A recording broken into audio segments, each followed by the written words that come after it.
so much, Rinpoche, for teaching. I don't know if you know, but Rinpoche finished the 7th chapter a few weeks ago, and he asked me to practice diligence, and then when we do that, then he will continue teaching the Bodhisattva Charyavatara.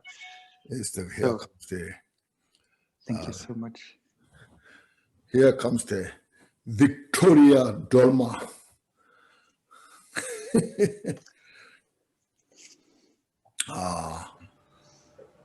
Hello, everybody. Okay. First, please take a deep breath. Inhale fully. Expand your chest and stomach. And exhale. Release all the tension. Just relax. And then appreciate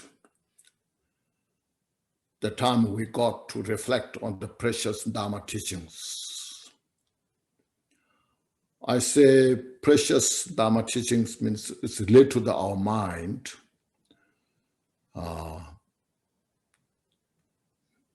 The base on our wisdom, understanding. Now, as we all know, we all, including us, everybody, desire for peace and happiness. And everybody's interest is to free from suffering. But you see, that lies on the cause. Whatever cause we created, and according to that cause, the result manifests. So without proper wisdom, unintentionally, we create the wrong cause. Because of creating the wrong cause, then suffering comes. Because the cause is created. Even though we don't want suffering, suffering comes. So here what we're studying, practicing, is the investigate, first hearing Dharma teachings, then contemplate on that, then put into practice. And through these methods helps us to reduce the cause of suffering and then to create greater cause for peace and happiness. And as I mentioned before many times, this is nothing to do with the religion or belief system. This is the reality, nature. Это является природой вещей. Because everything functions within in the causality.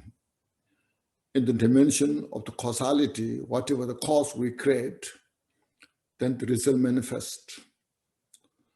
So Dharma teaching is not just a belief system. So I believe this or believe this, that. Of course, sometimes when we cannot penetrate very profound meaning, there comes we have to believe something.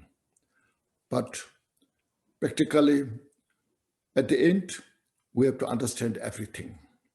See, we don't just live there, say, I believe. No. So, especially this 21st century, when the science are so advanced, when the technologies are so advanced, fast, so we have to penetrate the Dharma teachings with great intelligence, a great mind. We can't leave this just put aside, say, I believe that. So in order to bring benefit for oneself and others, our study and the practice, those two are very important. Study means gives you to understand. That gives you conviction. Say, yes, I understood. But that is not the total solution. Solution free from suffering. That's the beginning of our now journey for peace and happiness. To do that, we need the practice. That's called practicing. So this are just reminding. Most of you know these things, just reminding now, so that it helps us. Yes, I must study. I must practice. Not enough just saying, I say some prayers.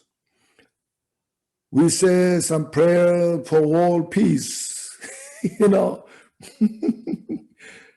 Many people say that, I say prayer for world peace.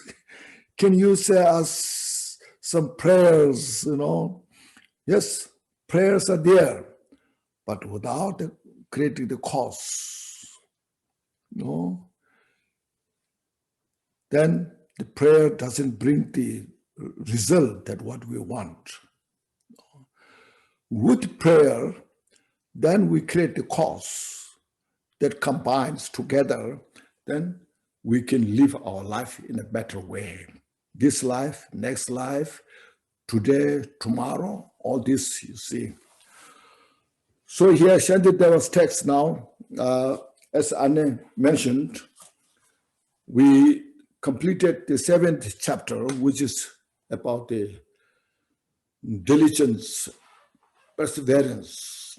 Now we have touched, kind of, let's say, rough, not so well, but we're making perseverance for what?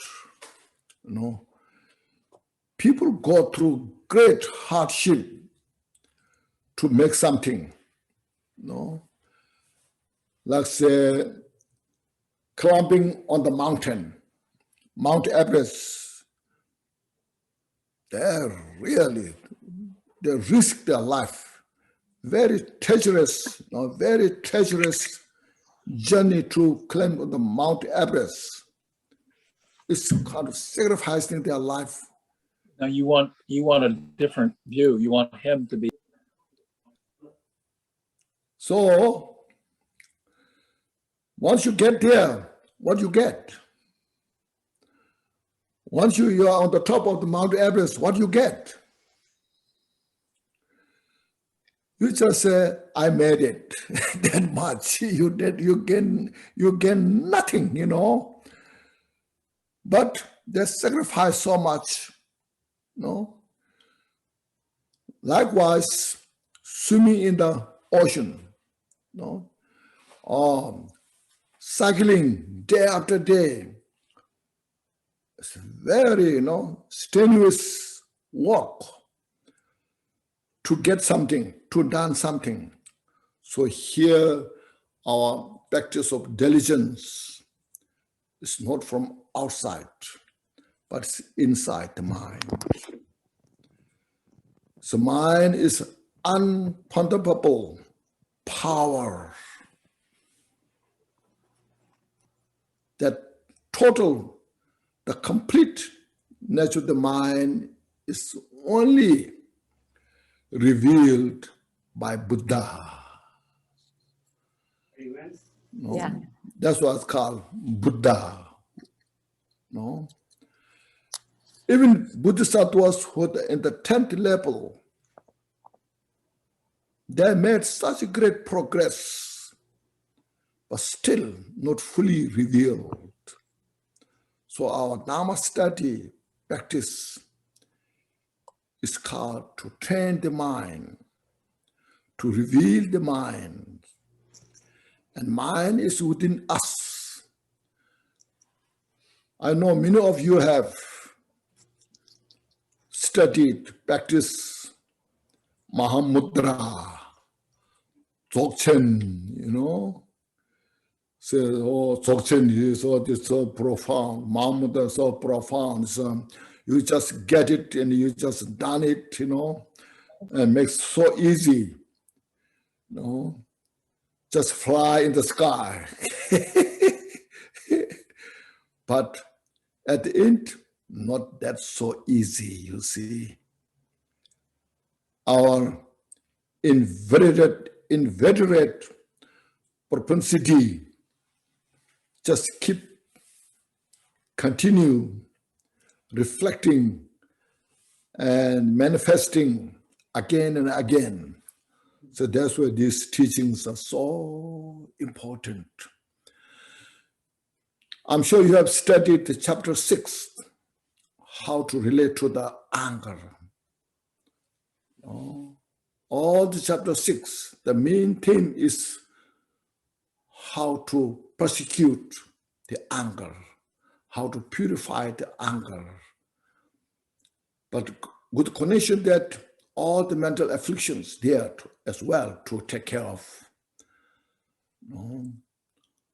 So now chapter 8 here is to persecute all the mental afflictions, particularly attachment, desire. When you go through, it looks like something, you know, I cannot take it, you know. This is something, no, it's not usual, no.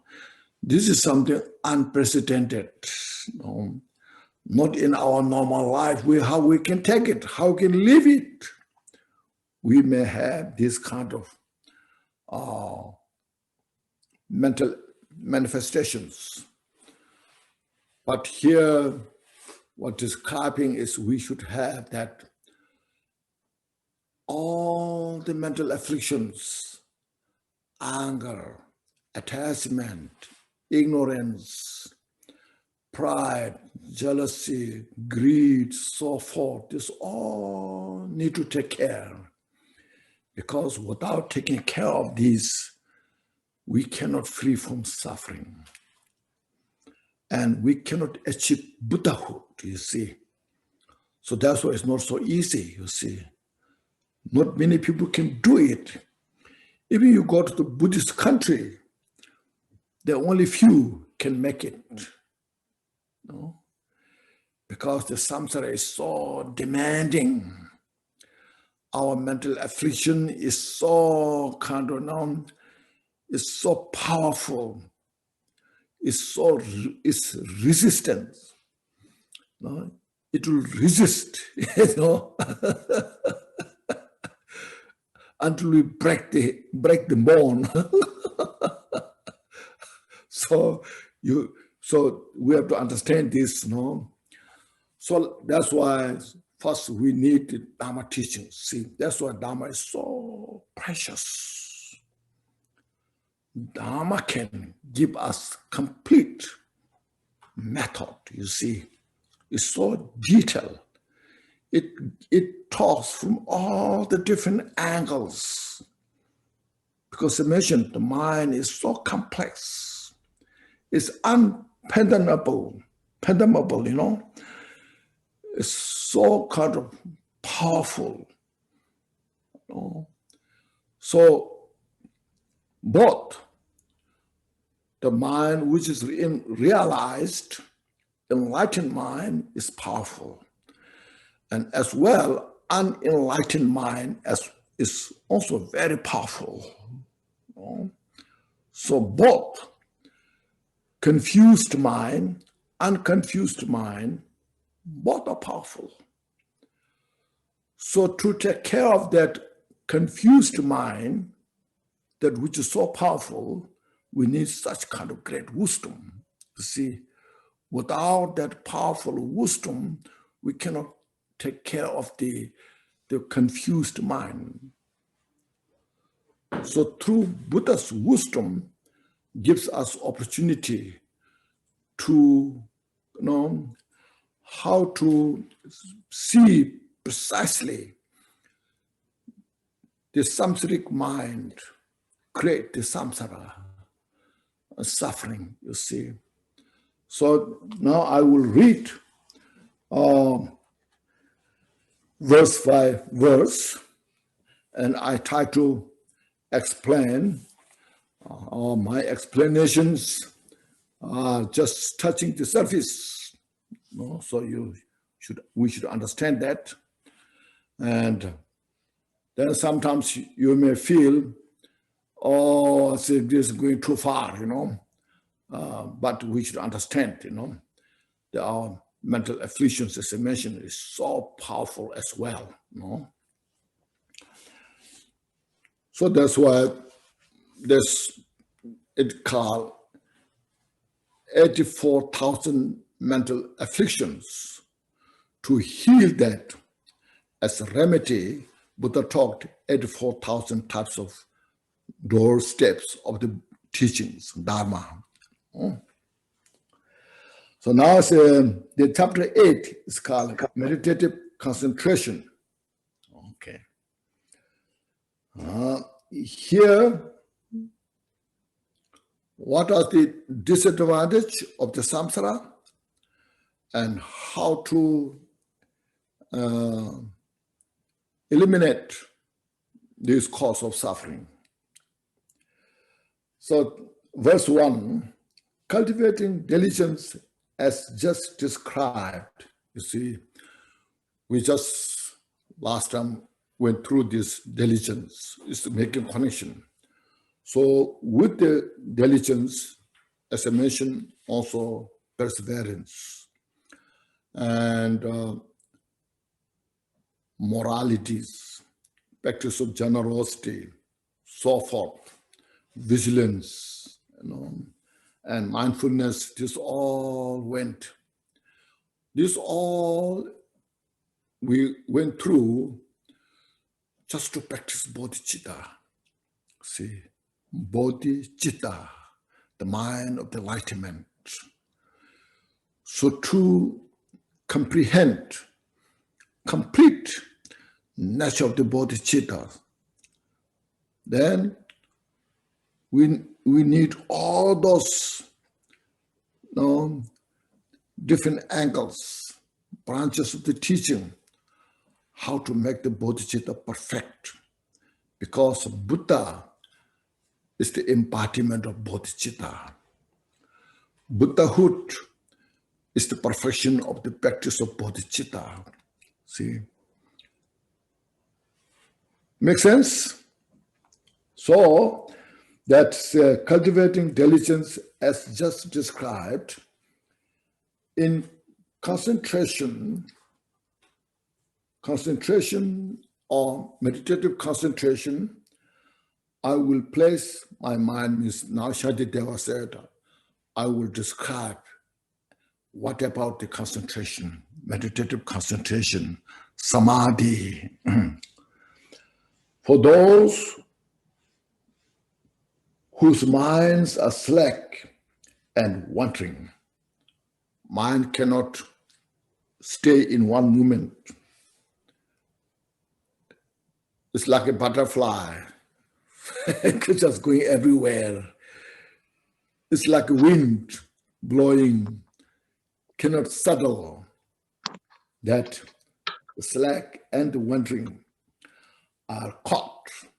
That mind is caught between the fangs of the afflictions.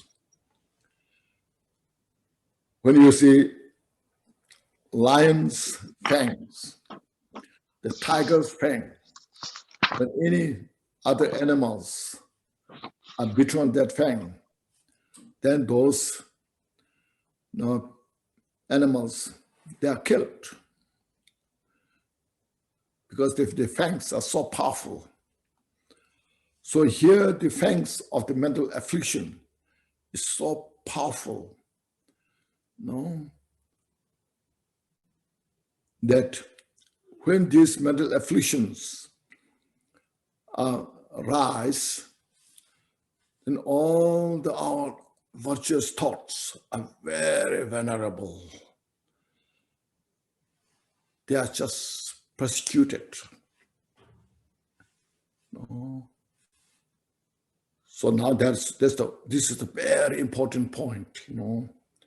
We don't want to be in between the fangs of mental afflictions, because then we suffer. See, that is within us, we suffer.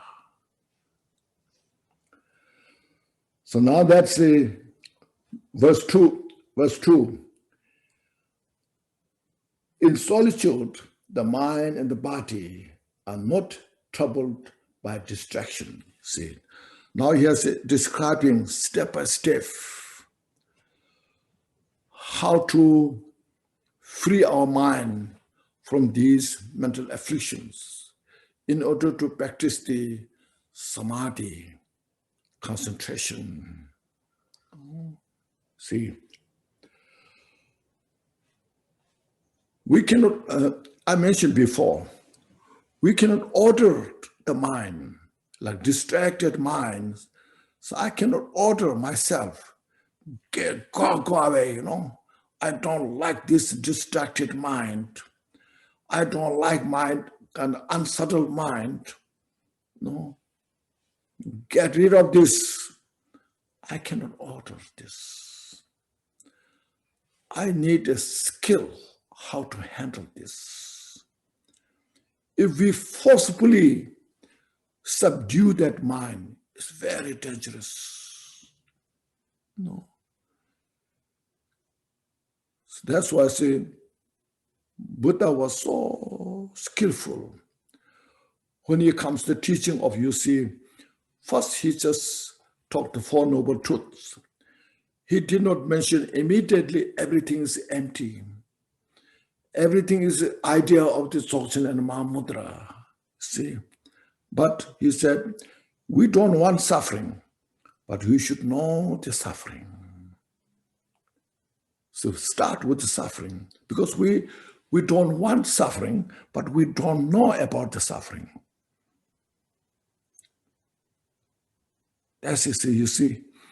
So, first Buddha explains so detail about the suffering of the 6 realms, from the hell realm to the formless state.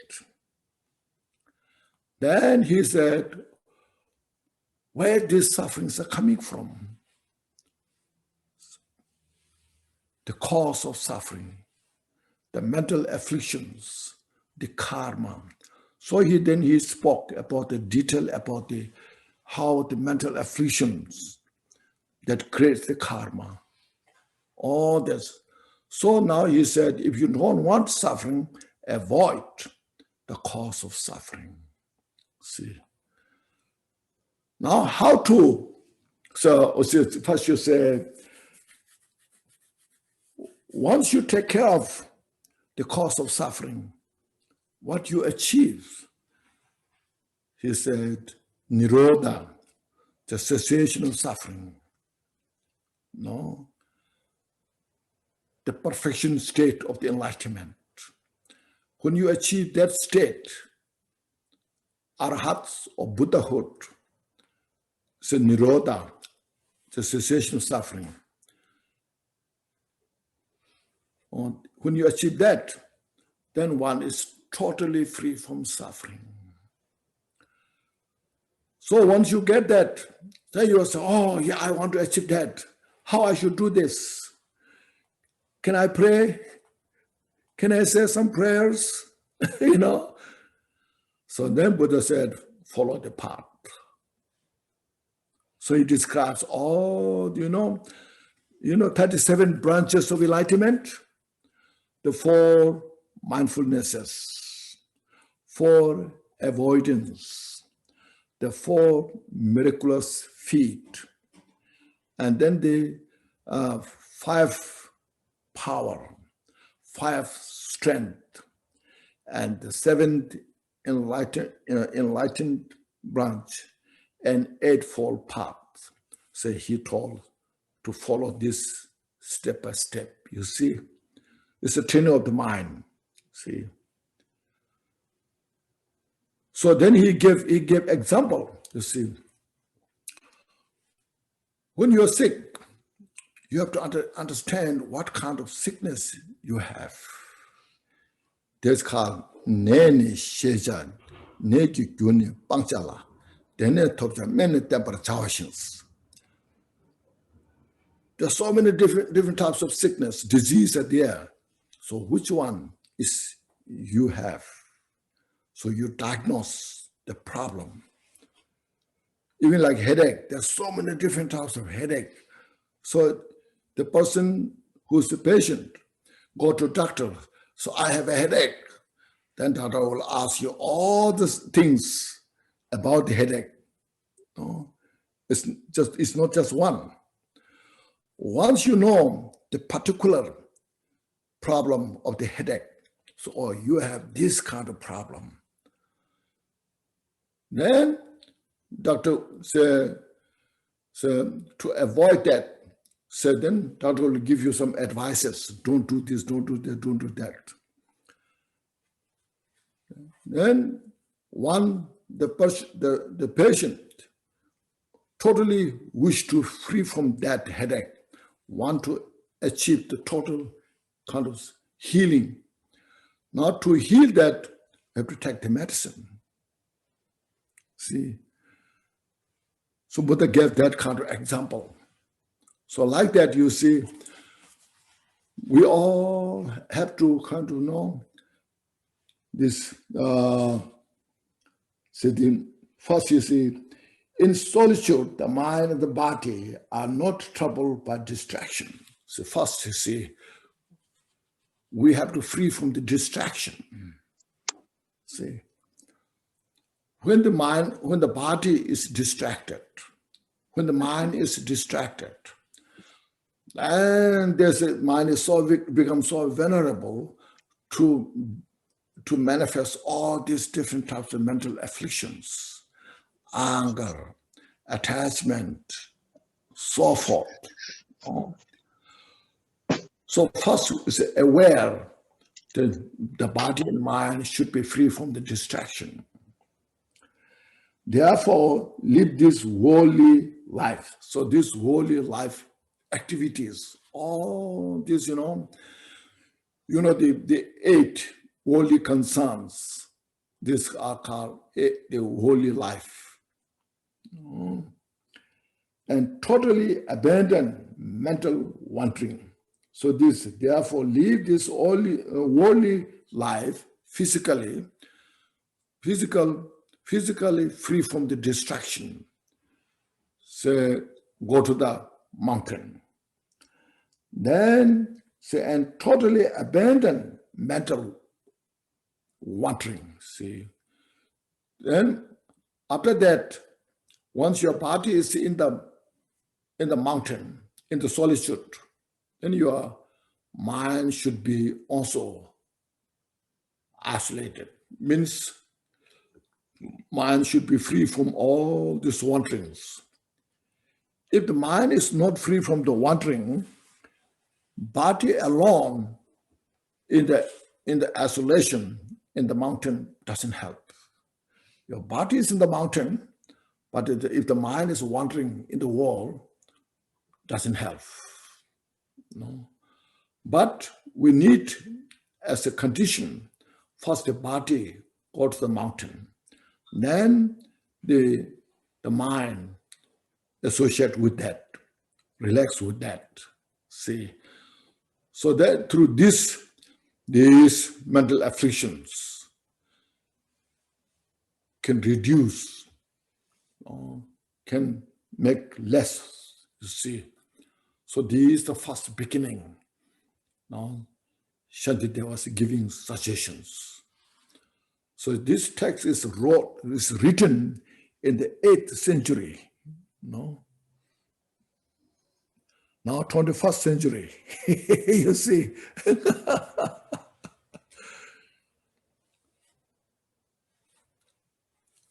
We should understand that, you see. Dharma teaching is nothing to the cultures. It's all the things that has to do with the condition of the mind. And number 3, because of loved ones and desire for gain. So here, loved ones means person, your family, no, boyfriend, girlfriend, your families. And desire for gain means like 8 worldly concerns. This, we fail to turn away from worldly things, means when we attach to this, then we cannot achieve the samadhi, meditative concentration. See, we fail to turn away from worldly things. We cannot turn away because we have to follow them. How to become famous, how to become rich, wealthy, how to do business, how to play the politics in the world. See, these then are the first things to renounce, you see. In order to achieve the concentration, samadhi, first we have to avoid these things, one step at a time. The prudent should conduct themselves like this, means that the wise one, genuine wise one, first is examine, investigate carefully, see, because we have to have the conviction to ourselves. Without the conviction, if we are not really totally understood, we will be not interested because it's not easy. We have been in the samsara for a long time, you see, for a long time. And we're so habituated on this. So that which is so habituated, deeply rooted, the habit of the samsaric culture, difficult to give up. Sometimes, in your mind you feel, I must do, but actually it's so resist. It's so resistant. So yes, I'm interested, but you say no, but we have a lot of but, yeah, it makes sense, but, so look at this. Now here, Shantideva is giving such a powerful teaching, as does Milarepa, Milarepa gives those teachings so fresh. Like here, Shantideva is giving teachings, So the prudent should conduct themselves like this. They should first investigate thoroughly, make sure you understood, and then you practice. Say, you go to the mountain. Okay. So number 3. Then number 4, you say, penetrative insight joined with calm abiding. You see, penetrative insight means you're fully convinced, you're fully understood. With that kind of conviction, understanding, then you want to join the mountain. See, join with the karma abiding. Here, just karma abiding is called a full karma abiding. Powerful. So that you see, penetrating insight is in Tibetan called lakdong, lakdong, special insight. special kind of critical insight. But that wisdom, the power of that wisdom, has this ability to penetrate the misconception or the confusion, So that's penetrate insight, joined with the full karma abiding. In Tibetan we have rap, shine rabdon demba, hadong, or hadong shine rabdon demba. So this two now, a very important point. See, penetrative insight, critical insight, and the full karma abiding, when they're joined, when they're synchronized, utterly eradicates afflicted states. Means that utterly, from the root, eradicates the mental afflictions. So that meant down here, this is I mentioned many times, this kind of is we cannot achieve through just saying prayers. We can say many prayers, or this cannot be achieved through the chanting mantras, hundreds of millions of mantras, powerful prayers, powerful mantras. No, cannot achieve this. This can achieve through this kind of method. Synchronize the penetrative insight and full karma abiding meditative state. When this synchronize, when these are joined together, then the mental affliction, the mental delusion or ignorance is kind of utterly, thoroughly can eradicate, uproot. See, so this is amazing, you see. This, as I mentioned, nothing to the culture, belief system. This is a practical approach, very practical approach. See, there, then we will free from our suffering. Until then, even we practice Dharma so much, still cannot free from suffering. There's a lot of good things will happen because we have created a lot of good karmas. Through this, a lot of good karmas, activities, doing good things, say prayers for world peace, all these things are good things. You can do it. But to entirely free from suffering,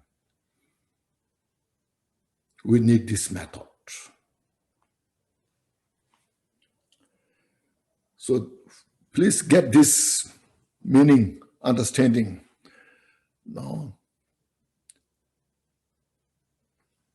So then he said, knowing this first, search for karma abidings. You see, with this wisdom, now what requires to have the penetrative insight, critical insight, what we need is first karma abiding.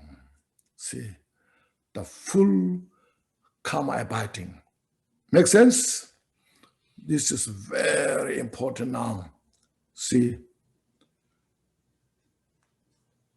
even we may practice very high deity yogas and estimation these things, but if you don't have that kind of penetrative insight or karma abiding, still we cannot free from samsara. So see, now, so this first Shantideva was laying out so important point in the first place. See, found by people who are happy to be free from worldly ties. See, so this karma abiding should achieved by people who know who's Jigden Chakpa Mela says who's free from the attachment of the samsara. The full karma abiding state, the people who are free from the attachment of this world can achieve this. See. Can. Now, all the rest, now teachings about how to achieve, how to go for karma abiding, how to achieve that state, what kind of obstacles are there, what we can expect that which can prevent to achieve that state. Okay.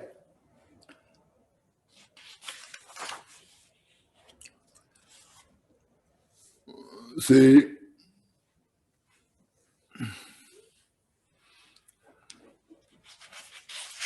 first, maybe I should say this: penetrative insight is the realization of the emptiness. I should say this first, the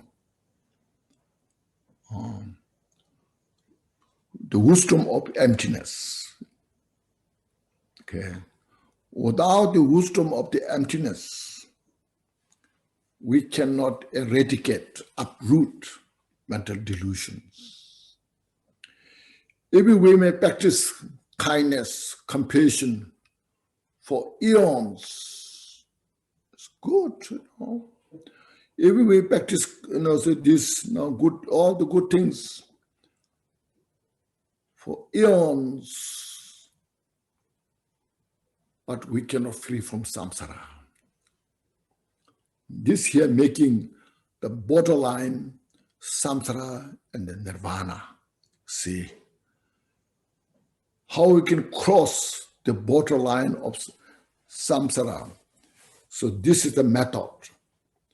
Synchronizing the wisdom of the emptiness, join with the great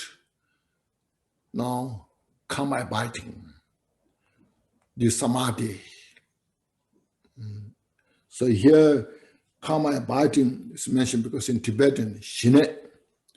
So in Tibetan it's called shine rabdon dembel hadon ki nyomo number jumper she jenes. See, shine rabdon demba.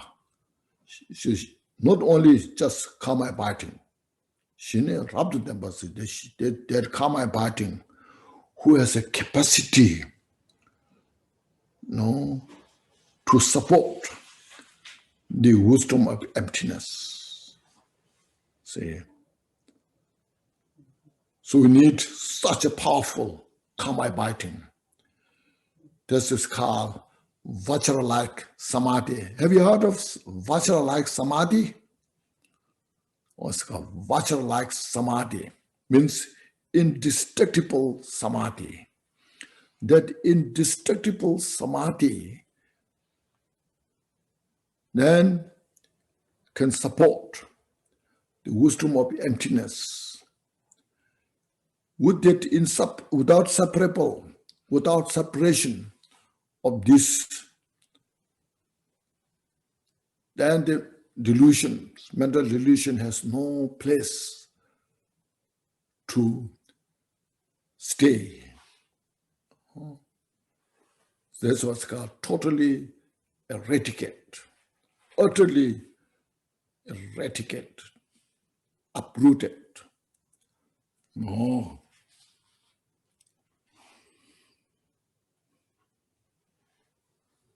Okay. Number 5.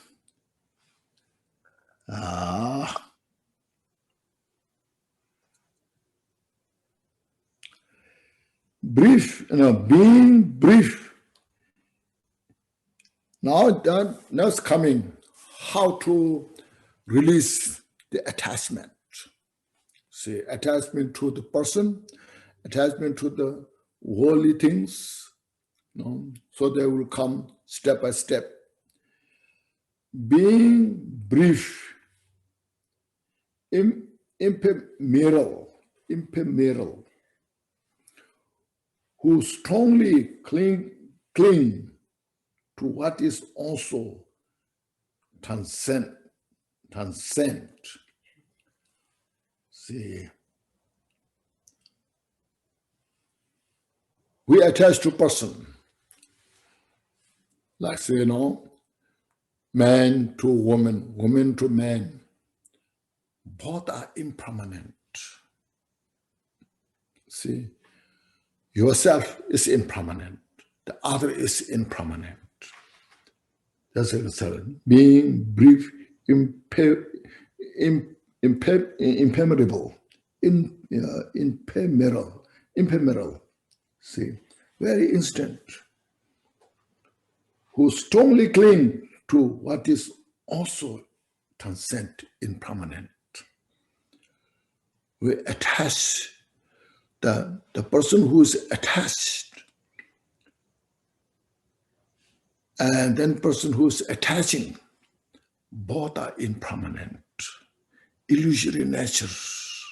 See, so illusory nature, but without realizing, we're perceiving something real, permanent.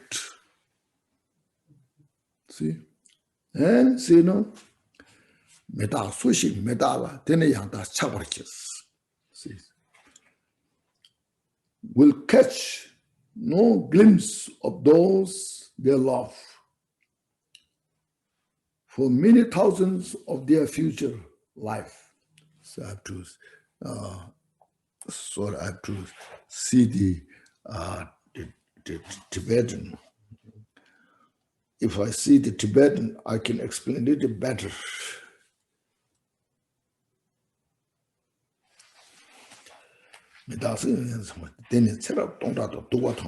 You see, when we attach to person, said then, because we are so attached, our attachment so kind of, it's like the, cocoon. It's like a cocoon. We're trapped in the cocoon. So when that like that happens, then in our life, future lives, we cannot enjoy the life. See, we'll catch no glimpse of those they love. See, for thousands of their future life. Because our attachment takes to the wrong place, wrong direction. See, we are so clinging in that. No. So we are so amused in that.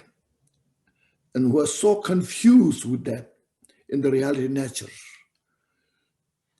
That confusion, that what we were confused.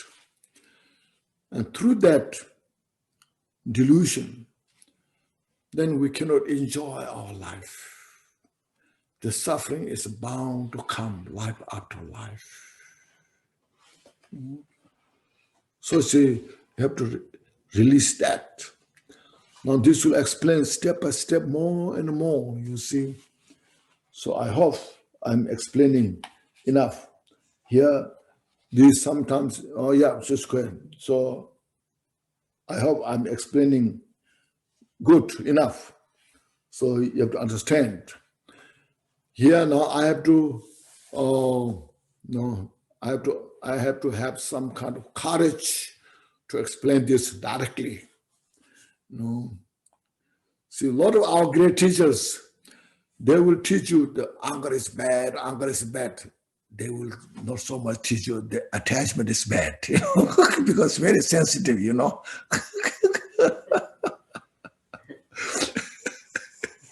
The whole problem is anger, aversion, all this. We have to be kind, enough, kind, compassion. But then we'll never touch the subject. Don't attach. Or attachment is not good because, no. So you also prepare for that, no? Understand this, because this subject is about this topic. And some places, not so easy, you know. So I have to try my best. See, now that what was attached to, not seeing them, their mind will know joy. So when we attach to individuals, those who are attached to the individuals, when we don't get chance to see them, there's no joy, there's no happiness. You see, we're missing so much. This is one of our Dhamma Sangha member in the 80s I met. And now her husband has died last year. She's in the 70s. Now she's going through a lot of suffering. You know, because she keeps saying, I missed him. Because she's living with that for many years. So that's a saying, not seeing them, their mind will have no joy, no peace, no happiness, you see. Because of that, a veil is cast upon the perfect truth, you see. That veil, that obscuration, is obscured the mind and no place, no chance to have the perfect truth, see.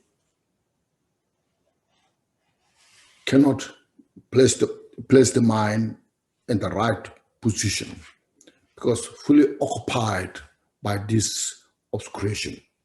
You know?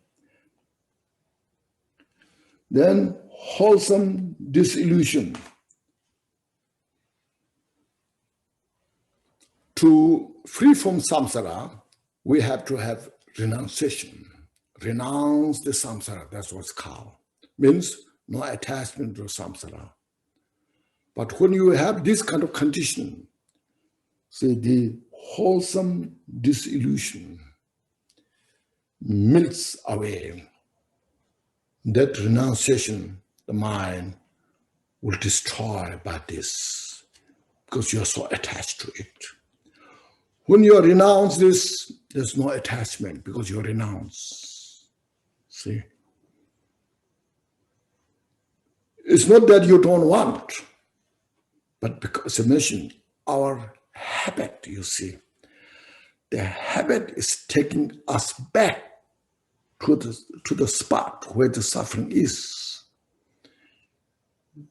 We cannot kind of say, we don't have a freedom, you see. These mental afflictions, in one way, like when you study Mahamudra, Dzogchen, looks very simple. They are just manifestation. They are like cloud. They are like a wave. They come and go. There's nothing, you know. It's nothing. You see. You feel so good. Oh, yes, that's right. No, because they come and go. There's no essence. But when they really, persist, then these habits will just drag you down. Or so kind of, then we're chained within that by these mental afflictions. That's what's called these mental afflictions between the fangs, you see. The fang is there. So if we really want to free from suffering, now we have to work hard. how to purify this mental affliction. So that's, as always I mentioned, our Dharma study practices, not something we are just culturally doing something, no, making something special. It's nothing, not that. It's working hard, how to uproot our mental afflictions. See, step by step. As mentioned, we cannot force. I cannot say my attachments, I don't like my attachment, get out of here. And then that attachment will become so strong, then I become crazy, Now, what should I do, So need such a skill, step by step. So there's all the steps are just making us opportunity how to relate to this, purify. First, you look at this, what it does.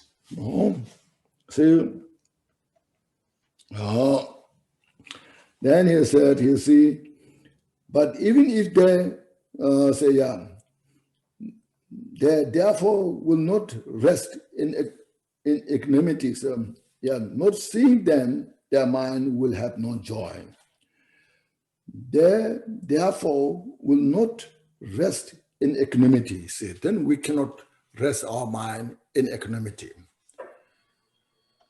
because there's no joy, there's no happiness. Our mind is occupied by that. Because of that, but even they see them, they are not content. Even you just see who you loved, still you are not content. There's no contentment. See, you're still gonna go through more. So therefore said, and as before, the pain of longing stays. So the pain of longing stays. You don't want to separate. So there's a fear, you see, there's a hope, there's a fear. Now we understand, see, what means fear, what means hope, expectation. See, that involve a lot of fear, baby. Even we have a good, very good connection, then there's some fear. Maybe we'll separate. Maybe we'll have to something, will happen something. Always you have to pay attention. You try to please that person as much as possible. So all your effort, you see, look at your all efforts are just toward that direction. So there's no sense of calm abiding, no relaxing. So look, these things, you see. And then, number 7, it says, if I crave for other beings, means if I crave with the sentient beings or individuals, a veil is cast upon the perfect truth. Yes, I think we did this before.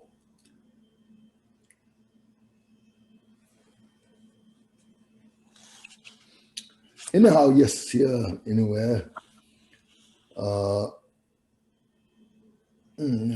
What is that?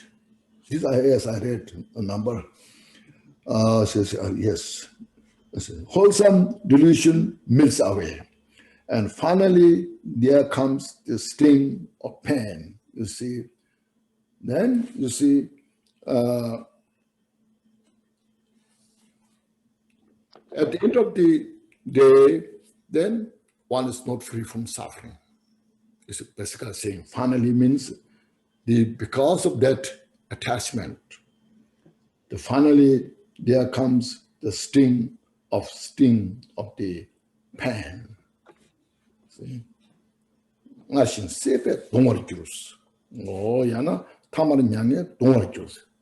the end of the day, then there's the suffering is not away, no matter how much you try. Okay. Then number 7. Okay. So you understood now? Wholesome disillusion. Wholesome disillusion. Disillusion is feeling of sadness, and this renunciation is called wholesome disillusion. Melts away through that attachment that just disappears. And then, because of this attachment continues, at the end of the day, the pain, the suffering continues. The predicament is just there.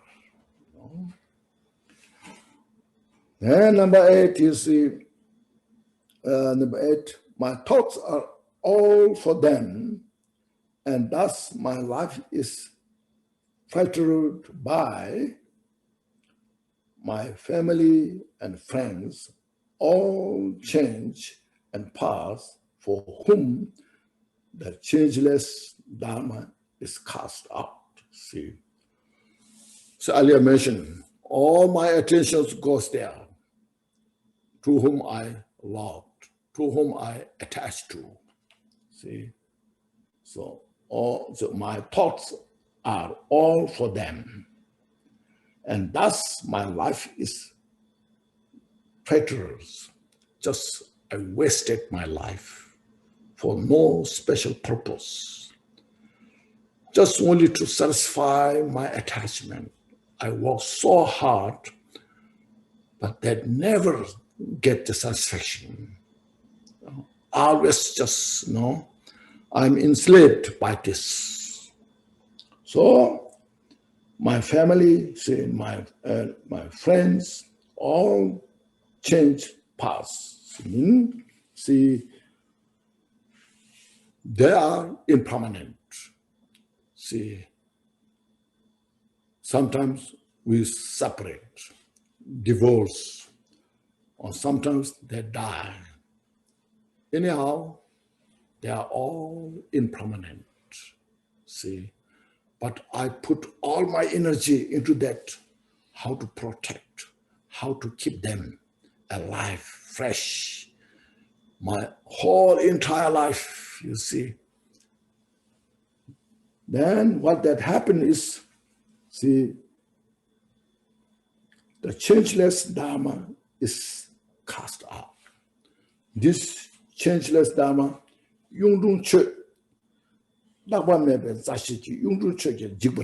so that cast out means that now get rid of. What get rid of? Changeless Dharma means liberation. If I study, practice Dharma instead, I will free from samsara. The enlightenment is changeless, unchanging nature. It's unborn nature. If I achieve that state, by now I'll be free from suffering. This is, you see, whole world, everywhere you go, you see, it's not one country's system. It's not the culture of one country. It's the culture of the samsara. Now here with the Dharma, you see, Dharma gives us this kind of wisdom to see what is this samsaric state, where we're involved, and how we can free from this. See, it makes sense? So I'm trying my best, okay?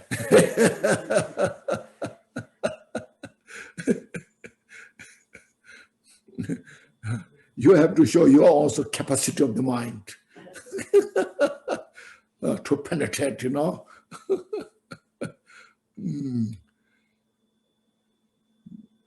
This is, we're just making battle with our mental afflictions, how to fight with the mental afflictions, you see.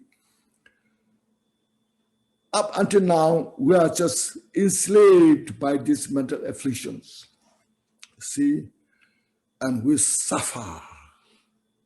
day after day, year after year, life after life, you see, we have not been free from the suffering. So now here, this time, we have the precious human life, and we have the wisdom of the Buddha, how to free from this samsara suffering. See, this is the causality is describing here. What's the causality of the samsara? And what's the causality of the nirvana? No? So we have to have that kind of wisdom to see this precisely, you know. So he's saying that the changeless Dharma is cast out.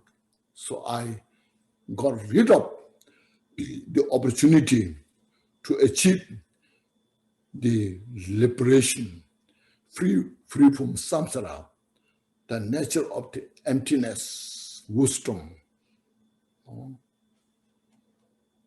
Because I was grasping in the samsara. Okay. I hope you got some of this. Then,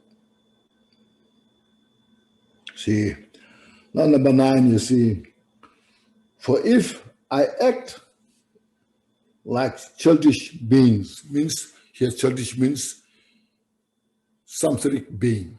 He said like a child, you know, or the childs are so innocent. They don't know what's right, wrong, but they're so innocent. They are uneducated because they have to go kindergarten, elementary school, preschool, elementary school, so forth, you know. So it's called childish. So we samsaric beings may be educated science, technologies, but not so much educated how to free from samsara, you know. We are so educated how to make samsara more profound. See, through the politics, no, through the business you plan, you have to do business. This is ways. There are so many ways how to do business, and there are so many politicians that play, you know, and make samsara so profound, so deep, and then you are so trapped. And difficult to get out of that, you see. We're educated in that way, but not educated how to free from the samsara.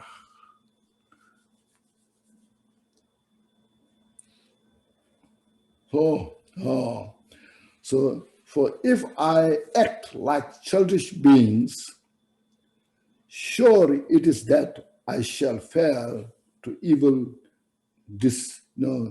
I will fall to evil destinies, means then naturally I will fall into the samsara, to the lower realms, in the animal realms. How do you call it? No, hell realms. That's no, because I'm creating the cause. So if I play with the childish samsaric minded, I will follow according to their samsaric mind, then I will fall into the lower realms. Because we are creating the cause.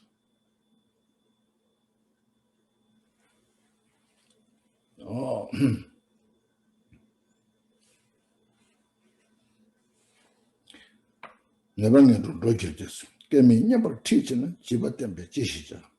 Then said, so where do I keep company with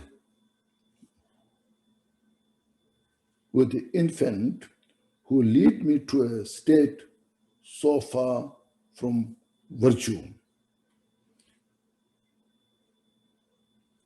So that is saying here,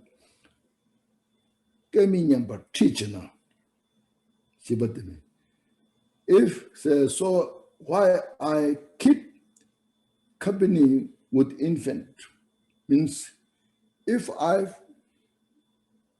free from this childish company, then why I should relate to this, why I should relate to this childish. So who lead me to a state so far from virtue, they're saying, if I want to be free from samsara, then why I should why I keep company with infants, childish, ordinary beings. If I want to practice Dharma, so I don't need this childish company or friendship. Means I should not follow with them. So it's not out of hatred, but out of wisdom. That's what we need to free from samsara.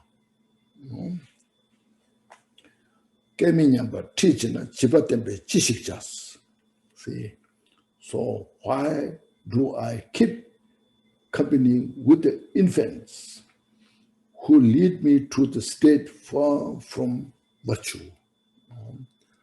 So if I want to practice the virtue for the enlightenment, to free from samsara, I don't need these infants, these childish beings. See.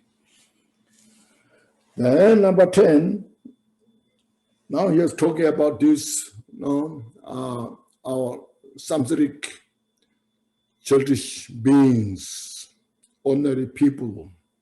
See, one moment, friends, and the next, they are bitter enemies. You see, these ordinary beings, samsaric, first, we feel so close, very good friend. Then we discuss their talk about, I will die for you, become so good friend, I'm with you, See. Then if something is going wrong, things are not going well, then the next they become bitter enemies. Then we'll say, I will kill you. See, how samsara is playing, It's everywhere, you see.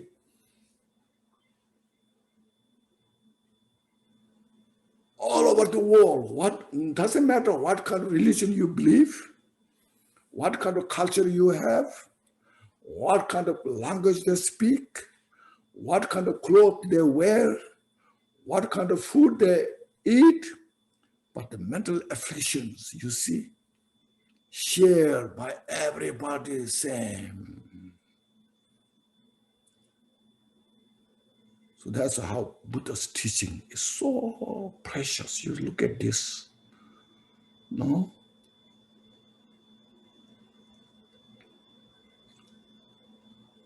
The samsara is samsara. So Buddha understood that. That's what's called Buddha, who attained to complete enlightenment. Buddhahood.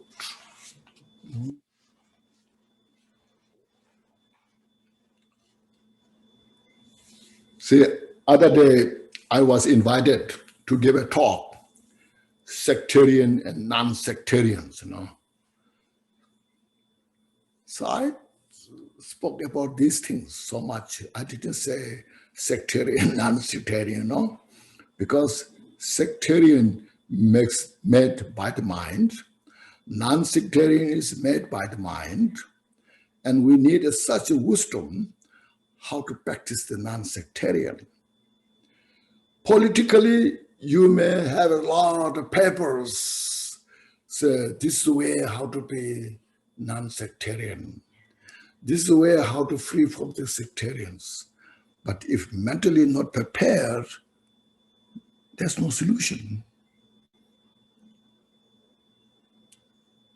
So this is what we are starting practicing, you see.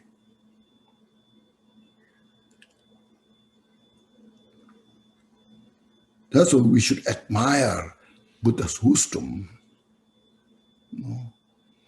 That's why I say Buddha's teaching is for everybody, not just only for Buddhists. We all need Buddha's wisdom. See, out of that great wisdom, then Buddha taught his teaching by the compassion.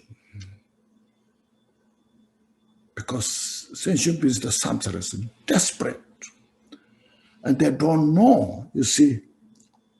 We can't blame them, you see.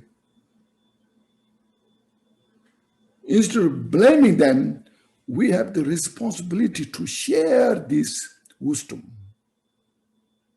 See?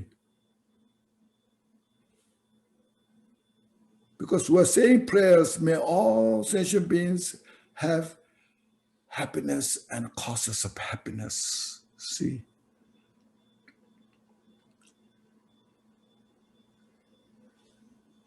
Because these sentient beings are so, we should say, innocent. They don't have that kind of wisdom. So we have to share this wisdom to all others. This is our responsibility. It's not how to chant the mantra, no? No need to teach how to chant the mantras, no? And see how to do all the ritual things, how to make tormas, you know, how to beat the drums, you know. You see, but these teachings need to be explained.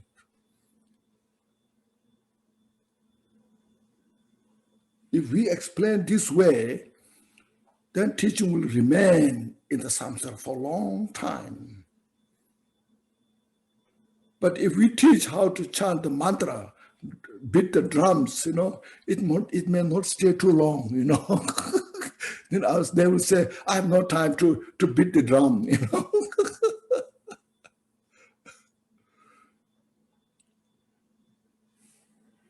We need such a skill how to communicate, you see. That's why I'm saying I don't have much good brain how to communicate. But I get this sense, you know, how it is important. So this, I'm just sharing you all knows how to see, communicate with others. First, to understand what teaching is about, how to relate to the mind, how to make the mind, how our confused mind makes the suffering, and how to free from that state. See, this is the wisdom. This is the real compassion. It's not just say, practice compassion. Compassion is very important, you know. Or practice kindness is all important. Of course important. But how to do this? It's very important, you see. Maybe I go to 3-year retreat, make my mind more enlightened. And then I need more English practice, you see. Improve my English. Then I can communicate better, you see. Okay, anyway. Then you continues.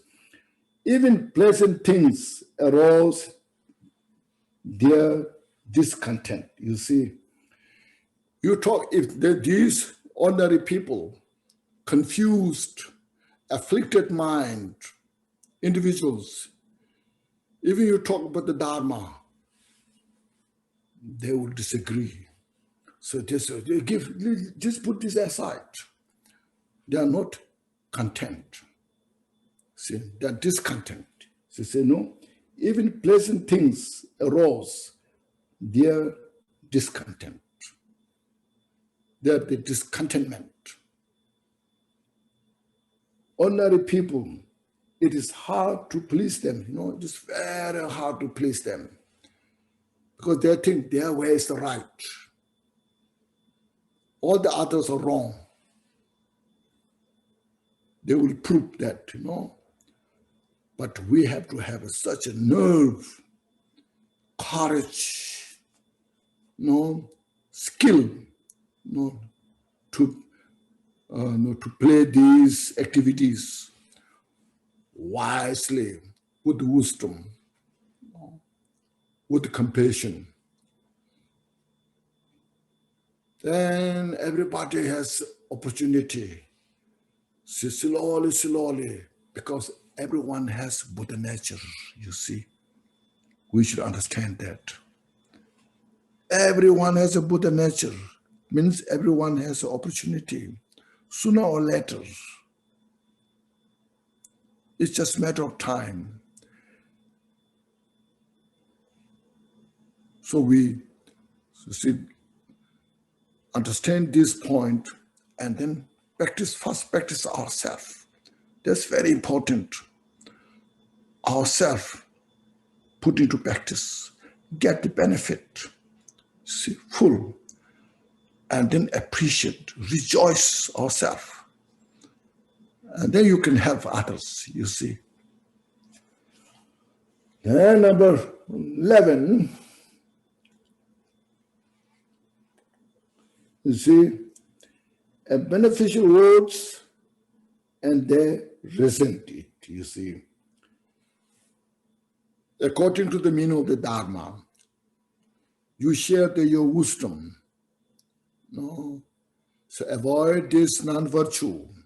They are the cause of suffering. Study, practice these virtue. They are cause for peace and happiness. They don't like it. They will say, I don't care. No, you know.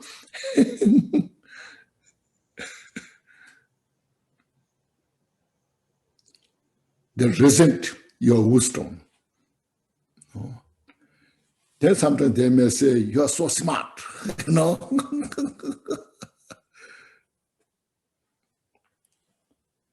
So Shantideva speaks, you know, from his heart. Then he says, you know, because of that, turning me instead from what is good, you see, then I also give up.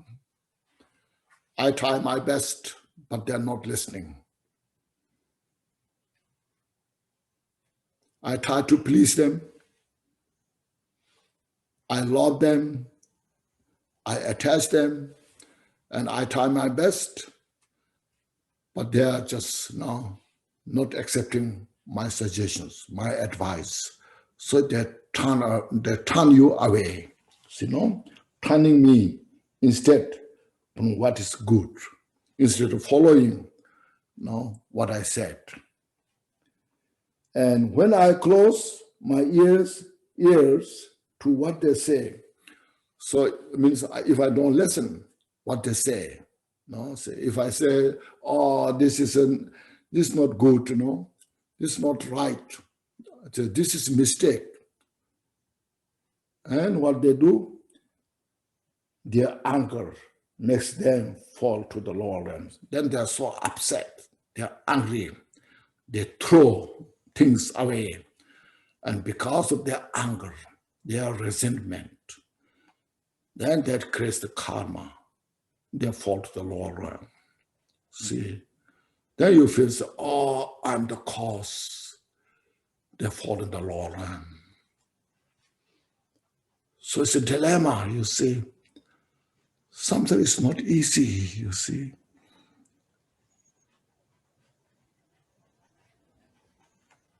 That's why we need Buddha's wisdom.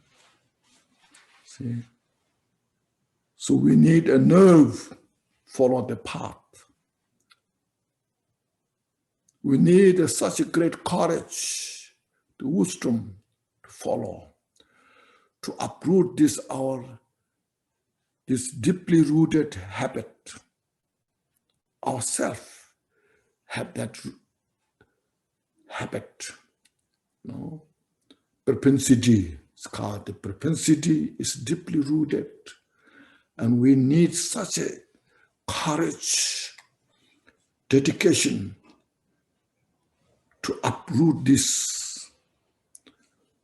As other days I mentioned, now we built the samsara for so long under the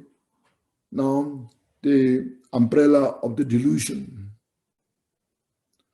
Now once we have this Buddhist teaching to deconstruct the samsara, it takes a long time, not easy.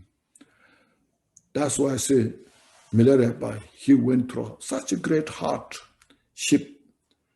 It's not that he didn't understand. He understood right from the beginning when Marbat spoke about. But it takes such a great pain to redo the enlightenment, to purify the samsara, release the attachment.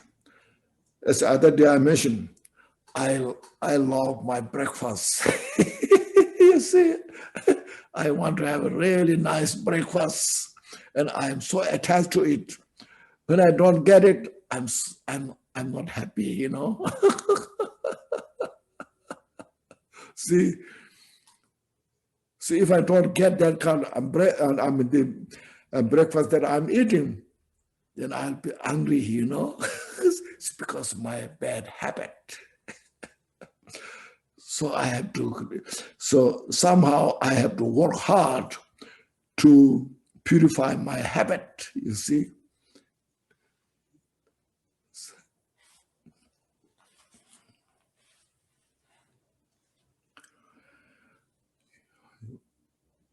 Want to have a short break? Yes. Yeah, first please take a deep breath. Exhale. Just reflect what we went. No. He said this before we forget. Otherwise we forget very easily, you know. Just reflect. If not all, but some important things, just reflect on this. And then just contemplate if it makes sense or not. And if it makes sense, I will make effort. I will work hard to purify. See, just put in your mind, make a list, you see. Om Banza Sato Samaya, Manopalaya, Banza Sato Tenopa, Tijajo Membawa, Suto Kayo Membawa, Subu Kayo Membawa, Anorada Membawa, Sarwasiti Meparayaza, Sarwa Karma Sutame, Chetan Shiriya, Kuru Hung, ha, Sarwata Gadam Bandrama Memazambar Zimbawa Ma Samaya Sato. Thank you. Okay.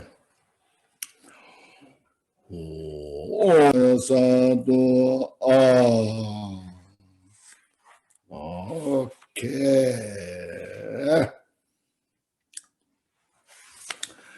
Yeah, now first please take a deep breath. Inhale fully. And exhale. So now next for about hour and 10 minutes or 15 minutes, and we go through this text as much as we can. And please reflect carefully. Now we are here, verse 12.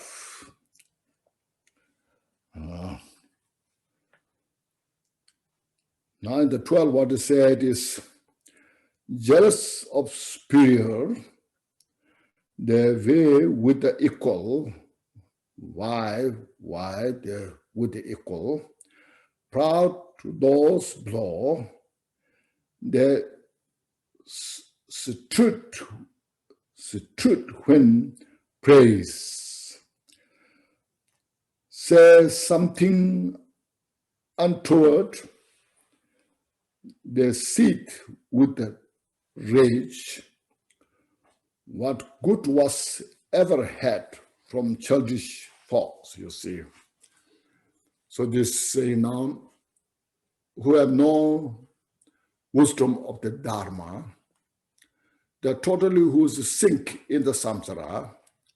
So to those individuals, if we make a friend with them, and these things can happen, said.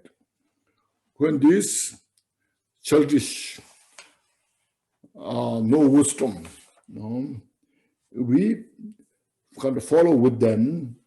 What does is jealous of superior, those who are little successful, more educated, and they are very jealous. And they, then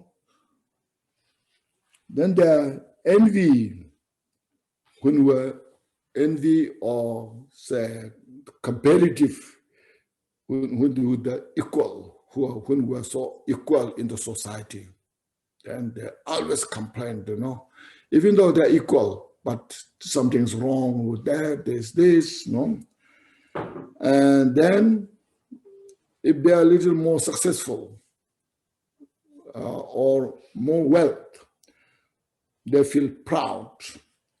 And then those who are below, they look down, or they say they are not successful, they are not doing enough, like this, And then if we praise to that individual, then there's arrogance, stopped, you see, very arrogant. So there's no any kind of in the mind, there's a peace, There's no any compassion, wisdom, see. Always there's something they can find to say something's wrong, So, you see,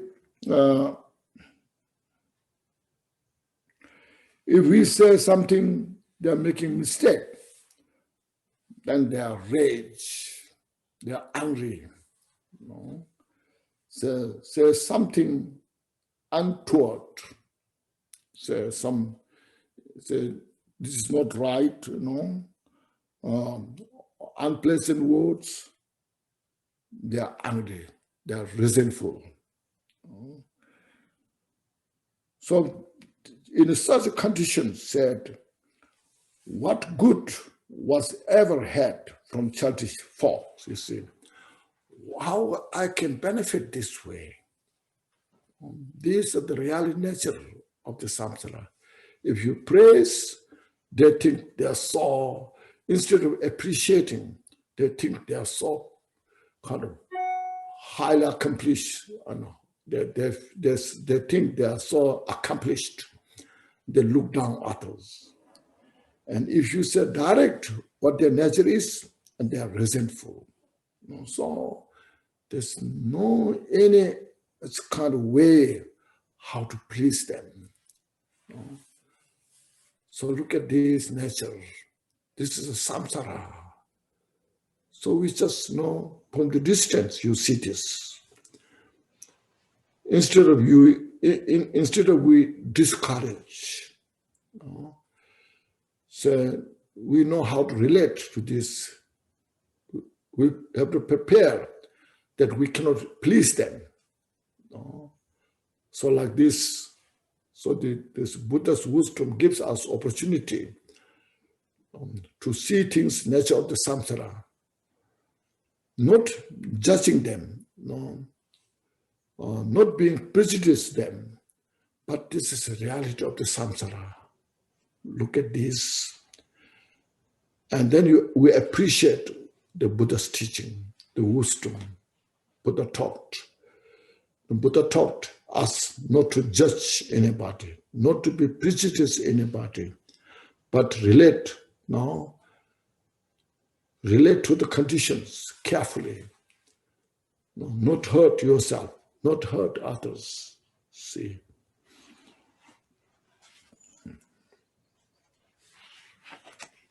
And next.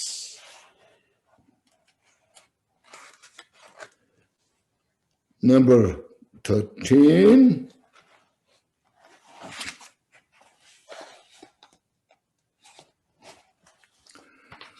What number 30 said is, see, keep company with them and what will follow, you know. Now these childish, ordinary individuals, samsaric beings, so what kind of consequences we'll face if we accompany them, if we make friend or follow them? Then see, what that is, self-grandizement. So always prove yourself is the better. Self-grandize, you know. We already have kind of notion of the self. Now on that, you aggrandize, promote the self-aggrandizement and scorn for others. So then others are not good. They are bad. No, they are not successful. Always looking down on them. See? So see, praising oneself, putting down others. Talk about good things of samsara, how samsara, all the samsaric activities, entertainments, video shows, the different types of movies, all the samsaric activities. Says, I enjoy so much. I got such kind of relaxed last night because I went to see such kind of movie in the movie theater, Like this, talk about the good things of samsara. Every kind of vice is sure to come. And all the samsaric non-virtue, unmeritorious, will manifest in their mind and what they talk about. So this is the nature of the samsara. Look at this, We as a Dharma practitioner just reflect on this. Now please don't feel, so always they're talking about the bad things about samsara. Of course there are some good things, but basically this is what is when we are based on the confusion, based on this delusion, then all this, the non-virtuous activities manifest physically, mentally. So looking at this and reflect, and then look at ourselves, what we should do, what better choice we should make. See. And number 14,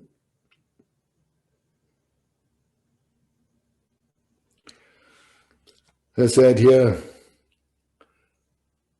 only ruin can result from such a link between myself and others. This is said in the samsara.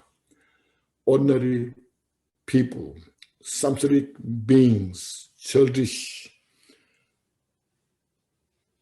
The result is not good. Cause of suffering. That's what means only ruin can result, you see. Ruin means ruin our virtue. Practice of Dharma, practice of bodhicitta, and practice of the wisdom of emptiness. See, only ruin can result through this connection with others and oneself. So because of this, said, for they will bring no benefit to me. So because of this, they are childish, unenlightened, full of confusion. They cannot benefit me. No, they cannot bring any benefit to me. And I'm also at the same time unenlightened. Say, and I, in the time, can do them nothing good. I cannot benefit them, and I cannot benefit for myself as well. No? Particularly because their mind is totally under the control of the delusion, and they have no space in the mind if we talk Dharma. So therefore, I cannot benefit them. See, so look at these. Then number 15 said, so therefore flee the company of childish people. So that's why I said, no, just be distant from these childish people. It doesn't mean don't benefit them, but for the time being, they have no space in the mind to help them. See, and so instead of quarreling, fighting, just be distant. So they will have peace, and I will have peace. See, peace. So flee says, therefore flee the company of childish people. See, and then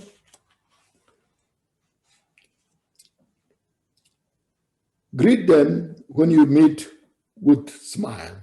So by being distant, occasionally when you meet them, just greet them. Oh, welcome. And I'm happy to see you. And just give smile. So there's the not disturb their mind and not disturb your mind as well. Then you see. And then say that keep on terms of common courtesies. So common courtesy means not too close, not too distant, just in the common, just general, a human to human beings, you see. And then there's without inviting intimate relations, not too close. If you become too close each other, then you find all the faults, mistakes, and then complain all the time. So that's not good, as earlier mentioned. So this is some good advice. So those individuals, if we cannot help immediately, so we should we should reflect ourselves in our mind, make our mind feasible, train, practice the bodhicitta. Now hear all about it is how to practice bodhicitta safely, not making any intention others than oneself. So let's see, these teachings are using how to dance on the eggshell, You know how to dance on the eggshell?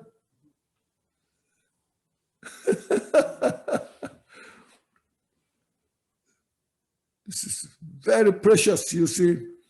It's teaching us how to dance on the eggshell. See, not to destroy others, not to destroy yourself. Keep your bodhicitta practice fresh, always.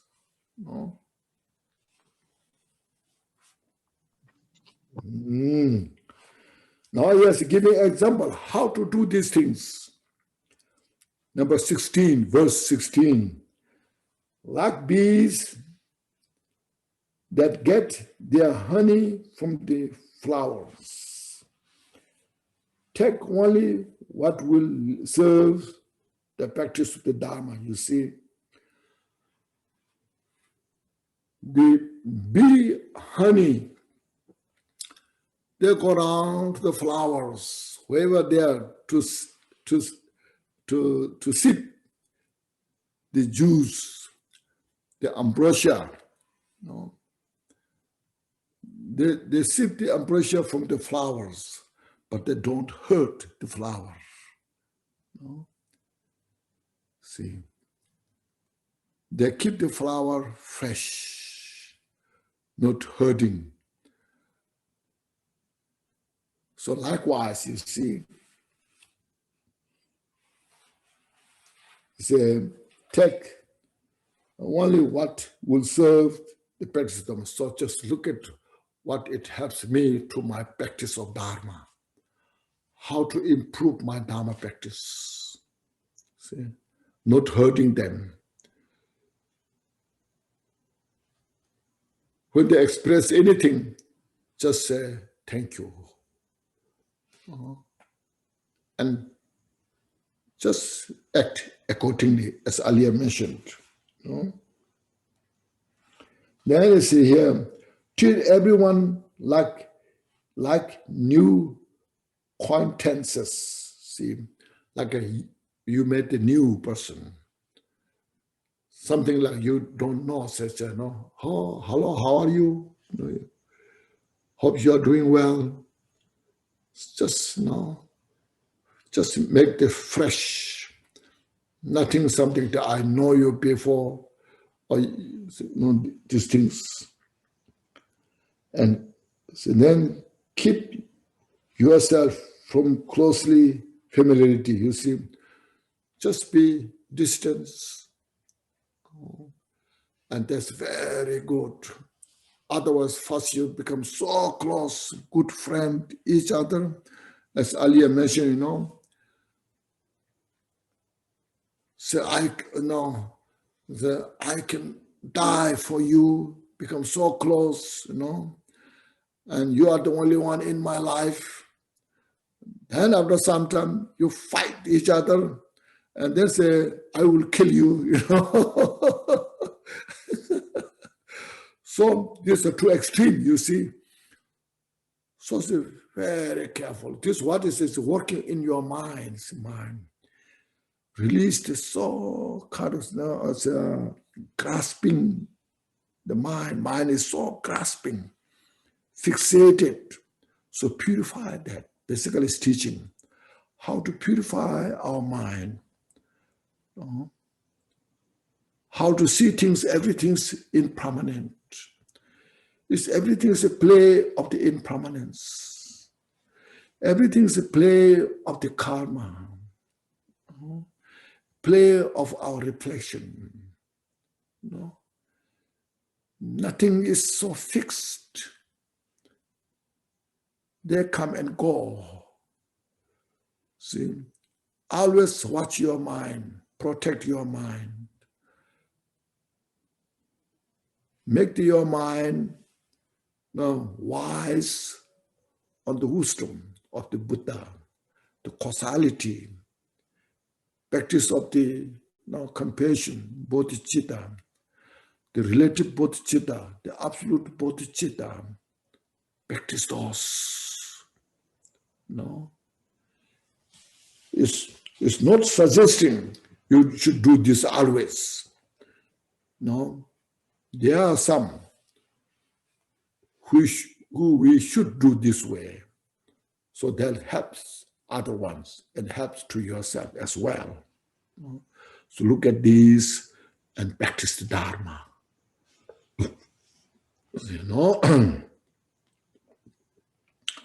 Then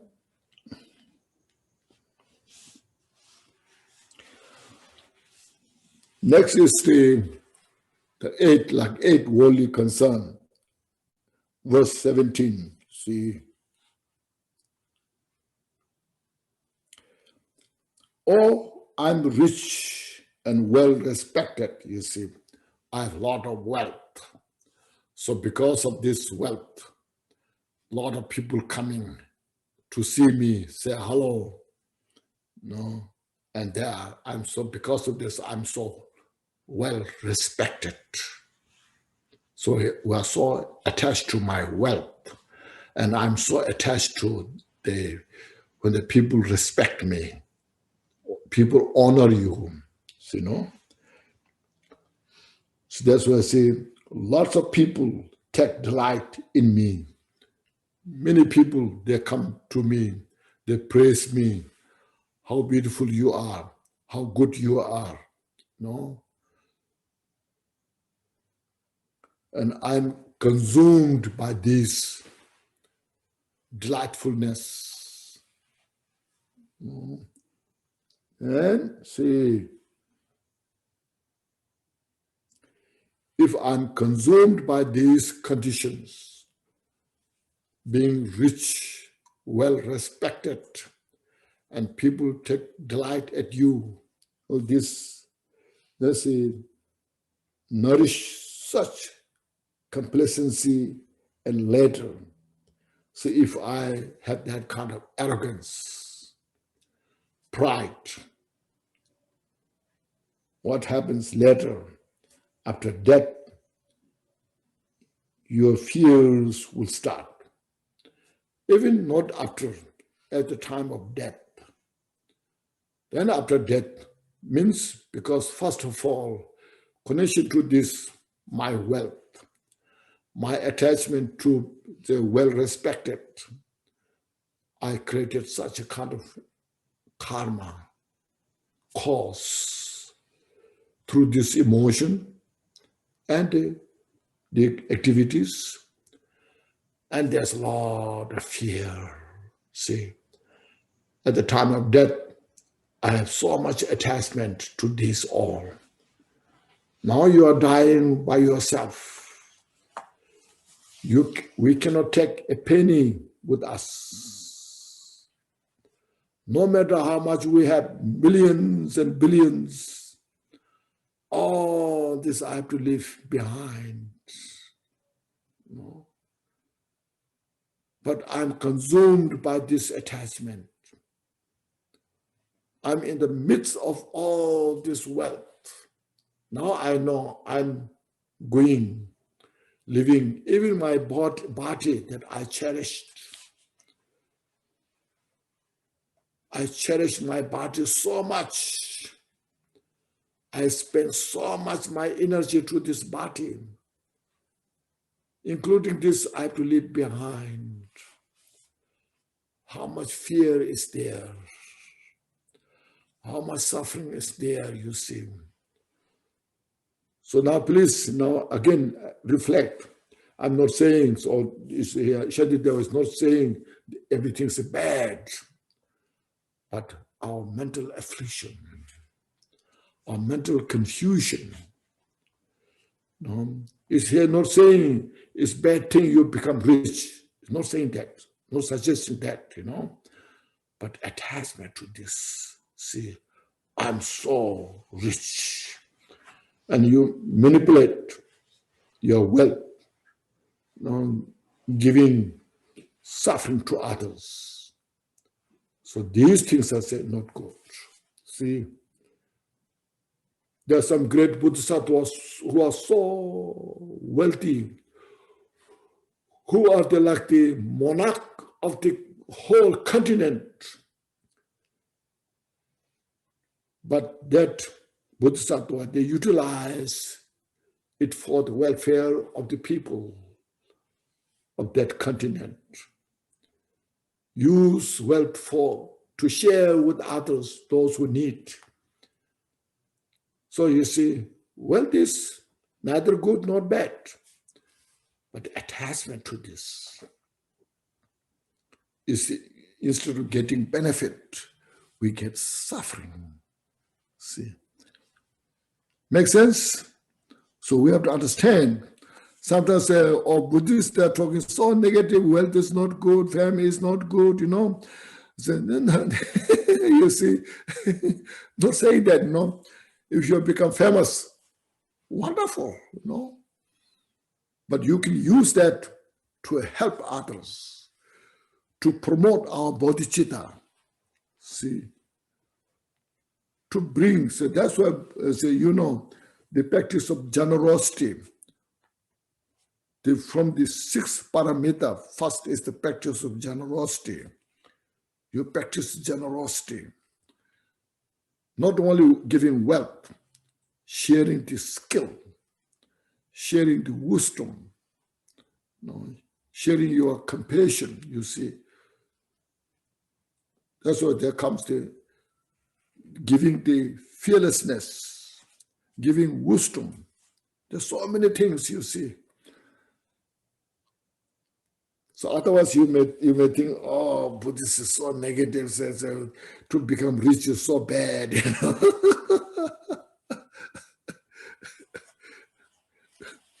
Rich is good, you know.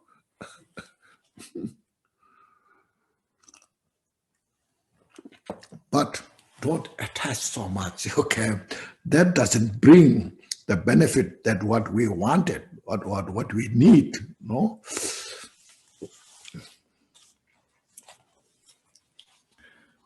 Yeah.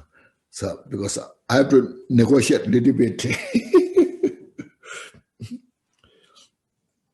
That's why they're saying, you see, complacency, the arrogance, the attachment. So that brings the fear, suffering, you see. It's not saying you are wrong when you are become rich. It's not saying it's wrong when your people respected you. Great Bodhisattvas, they are so well respected, but their life is like the lotus, untouched by the mud.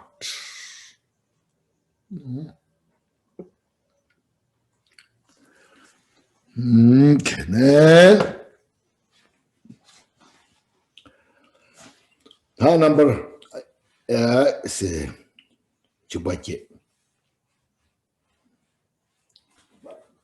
Number 18.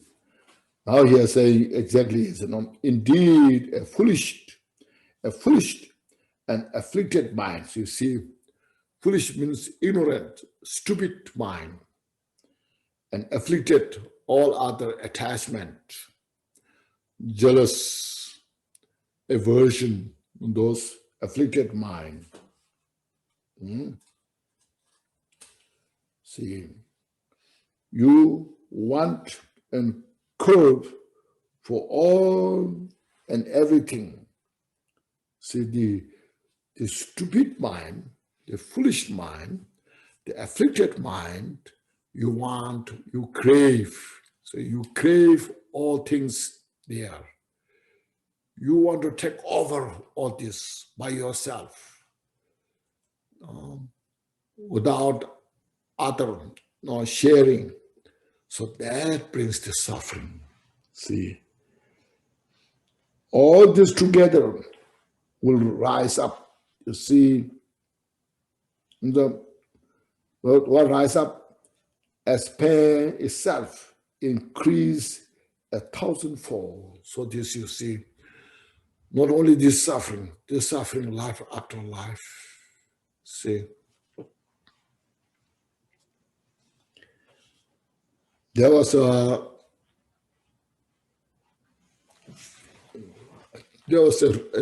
one story in Tibet. A merchant has a big piece of gold. So he kept the gold in a very special secret place. And after some time, he died. So he attached to the gold so much at the time of death. And then, see, his family member, they went round, make offering to the great teachers to dedicate for this person who's died. So one special great enlightened master, he said, his rebirth is not so good. They asked, what happened? In your corner of the house, dig the place where he kept the gold. He was born there as a scorpion. Scorpions, you know? Scorpions, yes. He was born as a scorpion. So the family member came back and they dig the place and they found. So the scorpion holding the gold, you know, embracing between his two, you know, the legs, you know. So like that, you see. When we attached so much to our wealth, we need wealth, you know, to feed people, but too much attachment brings that kind of suffering. That's why it's called renunciation. So renounce means no attachment. It doesn't mean don't eat, don't wear clothes. We should eat, we wear clothes, used to sustain the body and then help others. That's the purpose. Because more we help, we get much benefit to others and oneself. That's why these are so precious teaching, you see. No?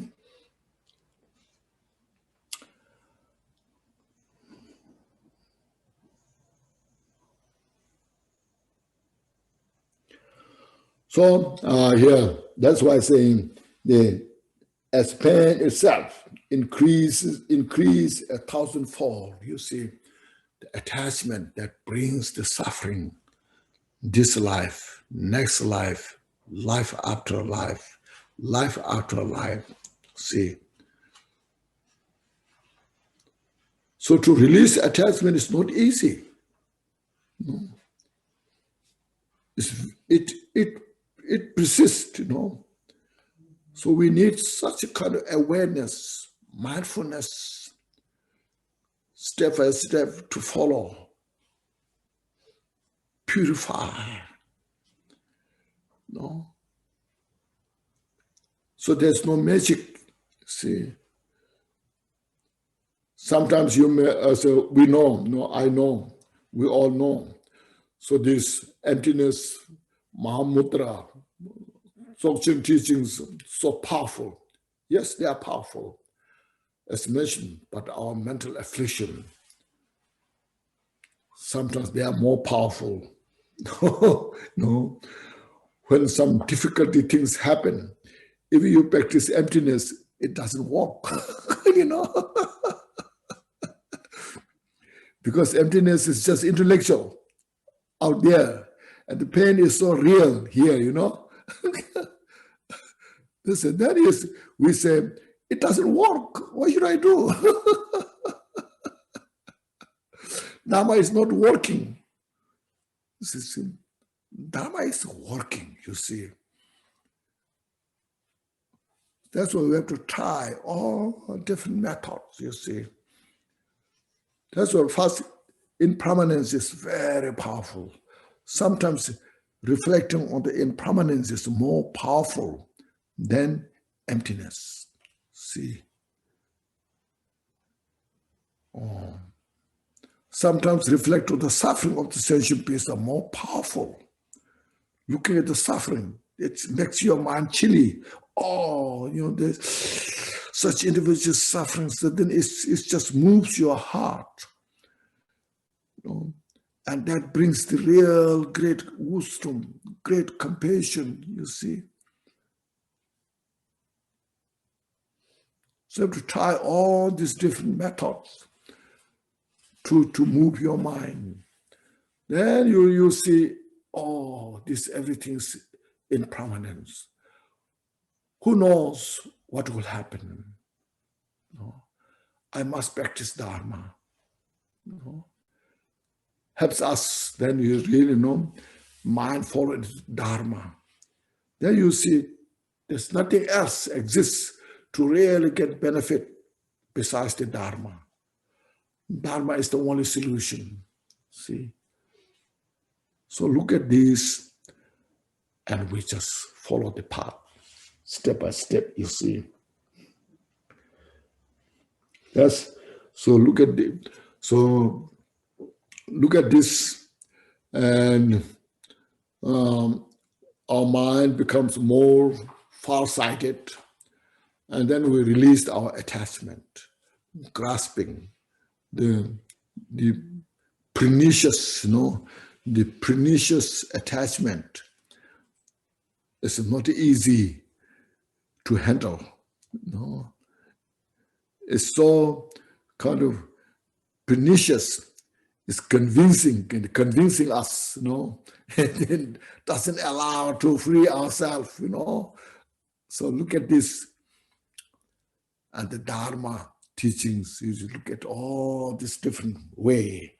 So that's why Shantideva is repeating so much in many, many different ways, you see. Okay. Verse 19. Since this is source, so because of this now, the wise have no attachment, you see. That's really wise now. Released attachment now. Make your mind workable. See? The reason because is, from such craving, from such attachment, fear and anguish will come.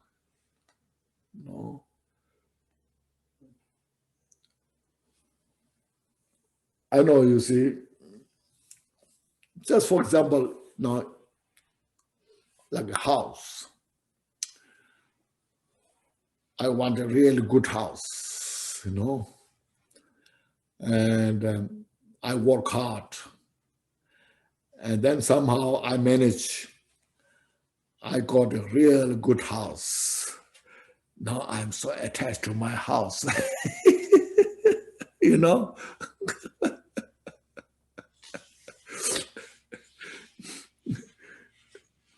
If something happens, it's worse than scratch my skin,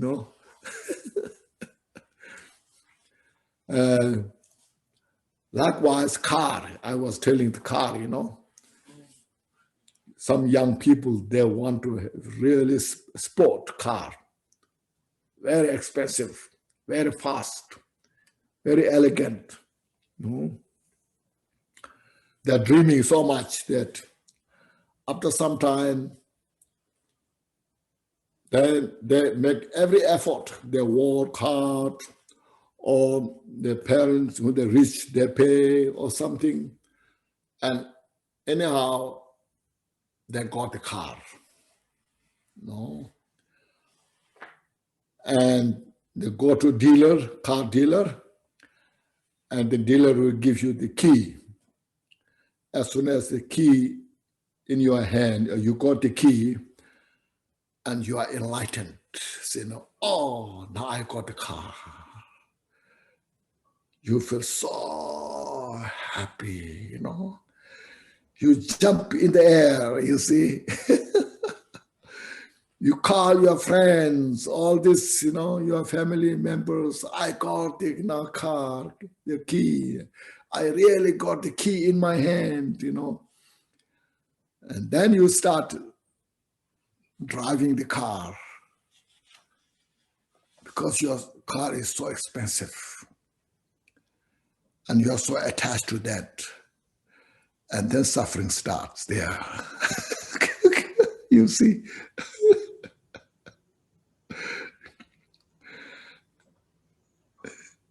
All the suffering starts there, you see? Make sense? This is what it's saying, It's not saying getting good car is bad thing, but attachment to that. Because we are so habituated. The habit is so powerful. We should see this, meditate on this, reflect on this. This is our work. Reduce the attachment. It's not easy thing. It's not one day thing. It's not just like snap finger, it's like sticky glue. No? You know sticky glue? I got a very good experience that in the 80s, we have a house in Washington, D.C. It's a 3-story house. And the house was a little old. And there's a mice, a lot of mice are running here, there. And then we have a hard time to pay the mortgage in every month. So we got some tenants who rent the rooms. So because there's a mice, so one day one of the tenants left. So I went to the room. There is a mouse caught by the sticky glue, you know. So the mouse, one of the leg kind of stuck with this sticky glue. So then I was working very hard to separate the leg and the glue, you know. And there's no way I can do it, you know. If I pull strong, they're going to kind of break the leg of the mouse, you know. So then I was thinking what to do, you know.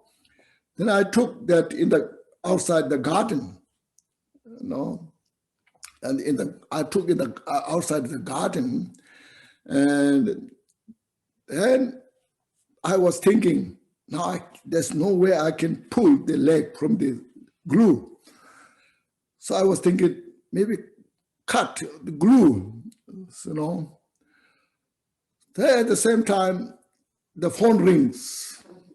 So I went inside to get the phone, and after the phone, then I thought I would bring the knife. So when I finished answering the phone and brought the knife outside, and the eagle or some, you know, the bird took the mouse. The mouse out took, you know. So then I felt so bad. Then I didn't know what to do, you know. So that I realized our attachment is like the sticky glue. We're so stuck with that and difficult to get out of that. Make sense? Look at this, you see. And we just, that's why don't just think it's very easy thing, no. Just work hard, make effort. It will make difference, because our attachment is not permanent. It's impermanent.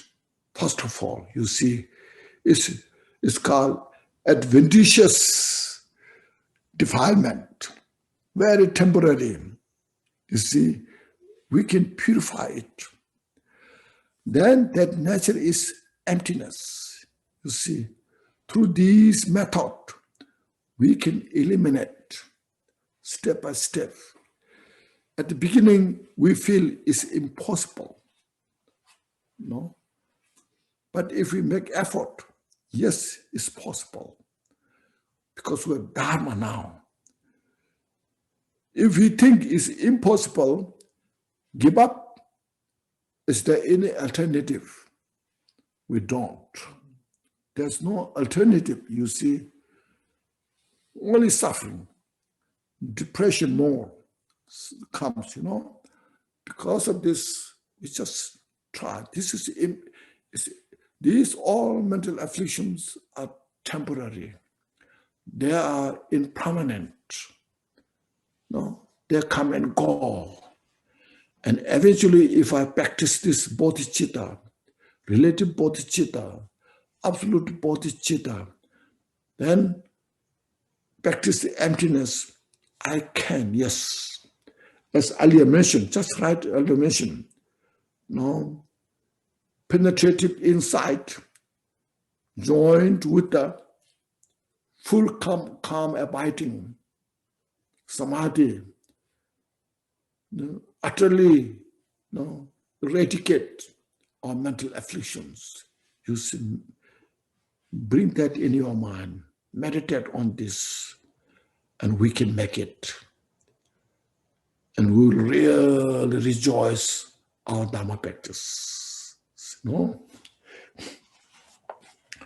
So it is here,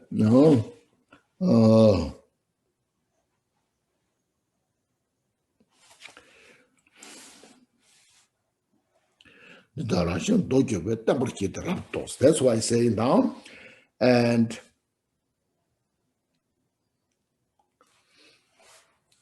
fix this firmly in your understanding. You see, just convince, totally now bring in your mind, say, I can work it, I can do it.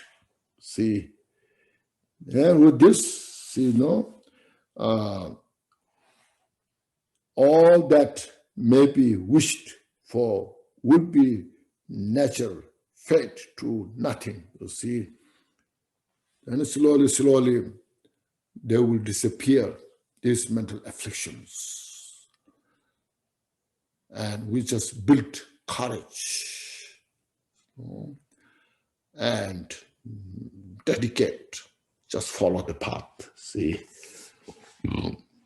And next, 20.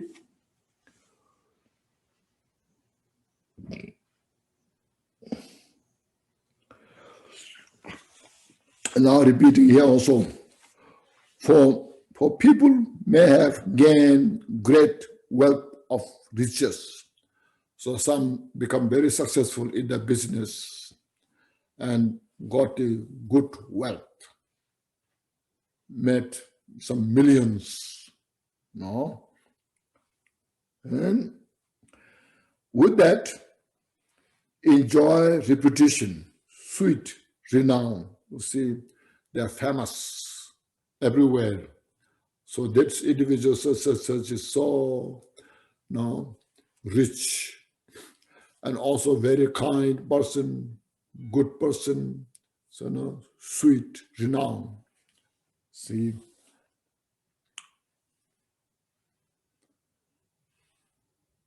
but who can say where they have gone to now? So then saying down with all the baggage of their wealth and fame.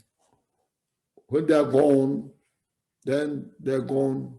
We never know where they will go.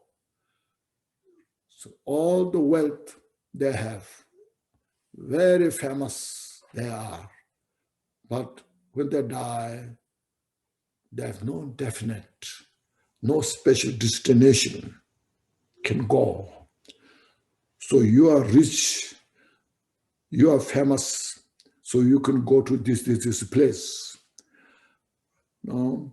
So at the time of death, we don't know where we will go, which place we'll go. So saying it's not attached to this. Again, same thing. So saying, as I mentioned, there's nothing wrong to be rich.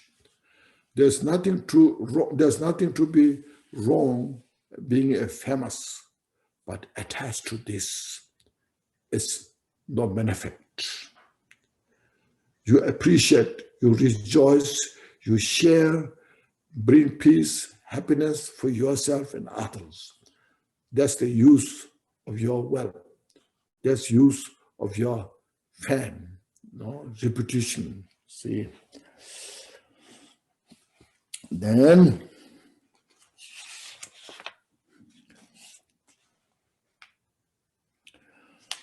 now if you are attached to the praise, you see, so now here's how to handle that. Verse 21, see, why I should be pleased when people praise me.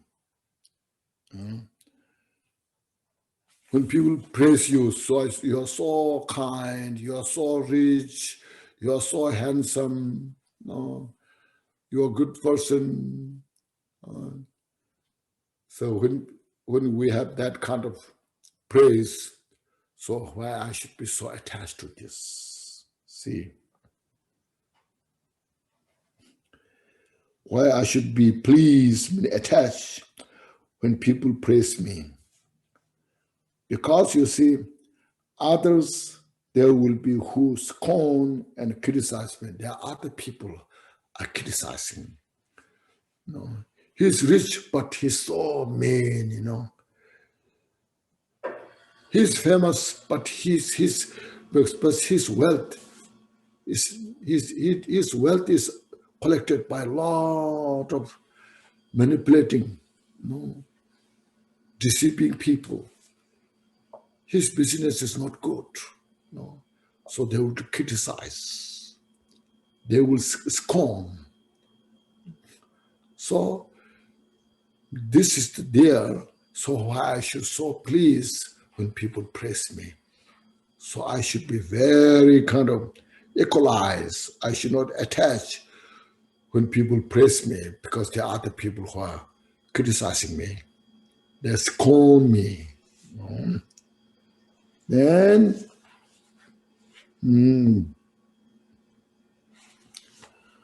next is it, and why disappointed when I'm blamed, when other people now blame me, why I should be so disappointed, discouraged.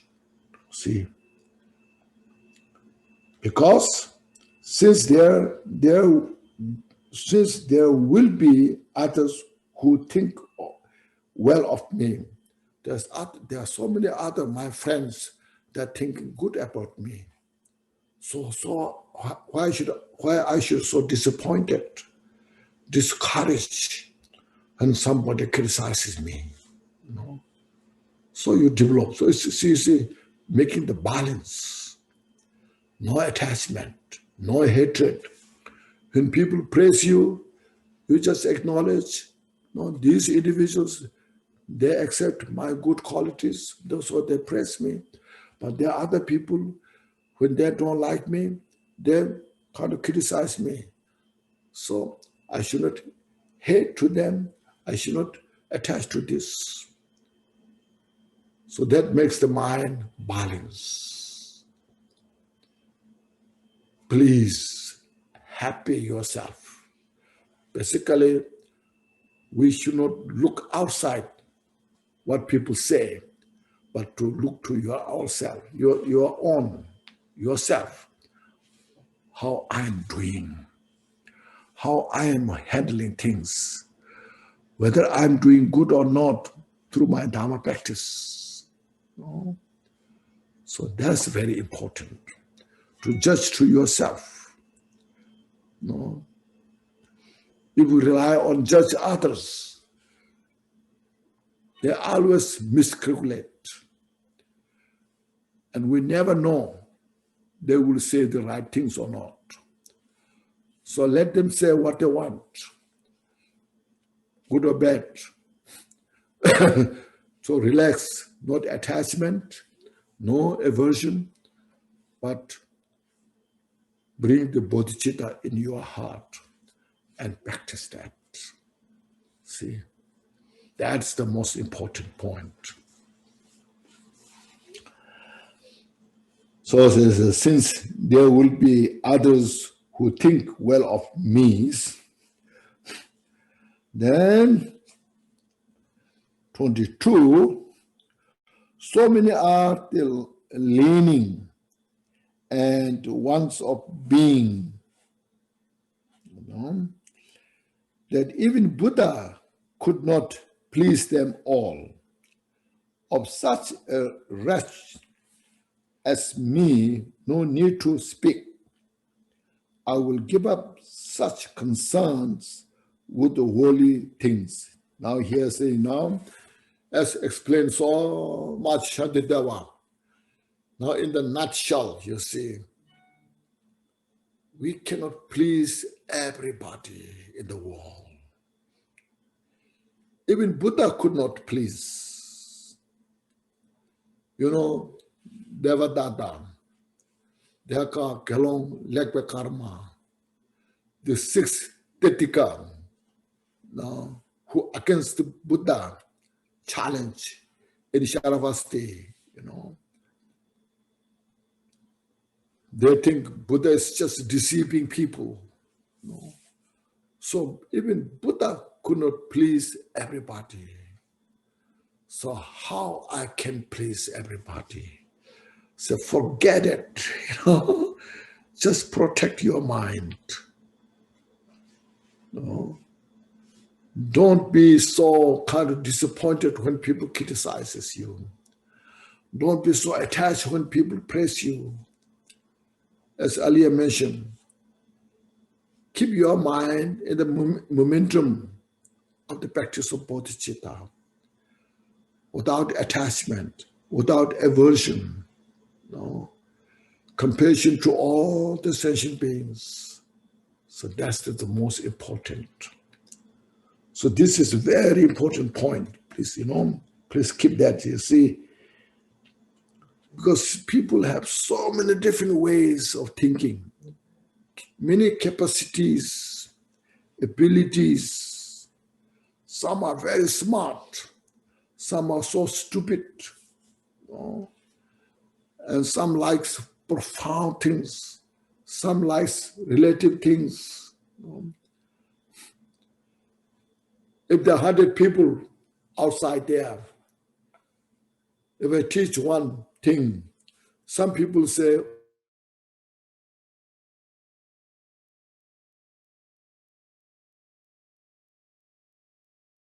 so much, And then some people say, can you teach us emptiness? And then if I teach emptiness, some people say, oh, that's what I like so much. I was dreaming that. The others say, emptiness is boring. No excitement. If life is empty, then what is there? So they're like that, you see. People have so many different ways of thinking. Mental capacity, inclination. So that's why I say so many are leanings and wants of beings. Even Buddha could not please, see. So like me, who is such an ordinary person, how I can make everybody happy? It's not possible. So, but to look to yourself, make your mind more flexible, improve your mind, practice your mind with bodhicitta, just follow. Purify all the mental afflictions, whatever we have. That's what counts, I will give up such concern with the worldly things, worldly beings. Here this means, it doesn't mean give up the sentient beings. It means I give up the people's all the different mental capacity. But I practice bodhicitta to help them, to bring them into the enlightenment. That's what is important point, you see, Then we'll do the number 23rd. So here's now again repeating the verse 23rd. People scorn the poor who have no wealth in your neighborhood, in the town. People who are your friend, those who are poor, they will scorn. They will say, oh, they're so poor, they're so bad, they have no food to eat. So they look down, basically, See, they don't do anything. They don't work hard, you know. Then we say, they also criticize the rich who have it. The wealthy one, the rich one, they will criticize, as earlier mentioned, you know. Their wealth is not proper way they have collected, made. Their wealth is, you know, created, developed through many bad action, you know. So like that, you see. People, anyway, people who don't have, they criticize. People who have, they criticize. Both, you see. Well, what pleasure can drive from keeping company with people such as these, so difficult to please, you see. So,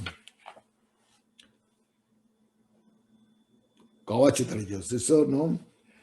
Since because of this, these people are so difficult to please,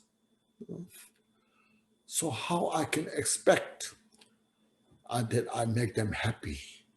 See, what pleasure can drive from keeping company.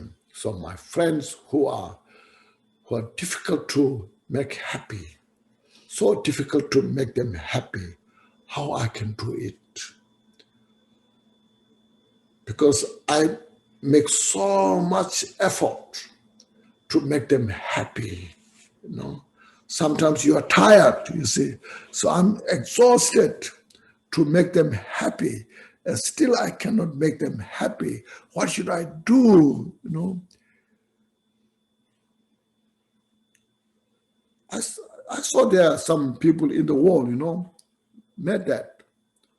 So this Shantideva was speaking about this, you see. So to poor those people, it breaks our heart. Even they're risking their life, they try to make them happy, but still they don't appreciate. No. So don't attach to that, say. Try to just make your mind. No. You are going through all these things, but there's no Dharma practice we have. No. You go through a lot of suffering, it doesn't purify your negative karma. See? Because only you are related to your emotion, your negative emotions. Try to make others so that the other will love you. And you know way to make them happy. And you go through a lot of suffering. So just practice Dharma. No? Bodhicitta. Even I cannot please myself, how I can please others. When my negative emotions rises, I suffer. I don't like my negative emotions, but sometimes they manifest without choice. So I have to deal with that. I have to purify that. Just reflect, reflect to yourself, your mind, meditate, and practice this. Okay. So today we'll stop here. If anybody has any questions. I have a question. Yes. Well, recently I have just experienced that by trying to help people, you know. You did? I have experienced, like by trying to help people. Okay. You know, you put in a lot of effort and then they don't do anything that you say because they really need help, you know. And then my reaction is some kind of anger arising, you know. Maybe it's like you want to control. I don't know. I'm trying to go very deep down to see how to deal with this tricky situation of no attachment and you know, all this, like putting in effort, and you see they go in opposite direction instead, or whatever. I mean, it's some kind of suffering in it that I don't know how to deal with. So you were suffering. Yeah, I'm suffering because I get because yeah, no, I've been doing so much hardship to help, or even two of them, you know, and and then maybe I you have suffer. to, maybe you have to work harder. Or the opposite. No, work harder. But how do you mean? To convince them.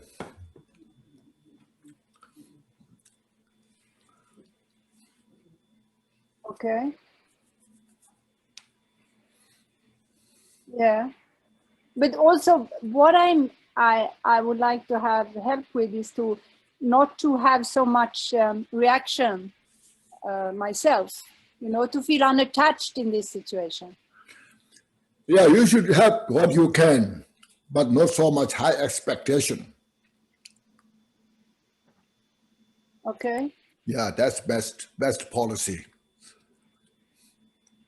Yeah, it's kind of crazy because when I realize that I get angry, you know, or maybe hurt. I get hurt and then I get angry. It will make you crazy, yes. Yeah. So don't make yourself crazy. Then I rather don't want to help. You know what I mean? Then it's better I concentrate. You help what you can. Yeah. When you cannot help, don't expect. Okay. Yeah, I thought I could do something. Yeah. I was hoping to do something very good, but I don't know. But because, then, because you have expectation. When your expectation is not fulfilled, that's why you are angry. Yeah. Yeah, something is. I go into afflictive emotion instead of happiness for this great effort. Yes. That's why how it went wrong. Yeah, or maybe it's a challenge to for me. Yeah, because your ego is not fulfilled. Maybe, I don't know. Yes.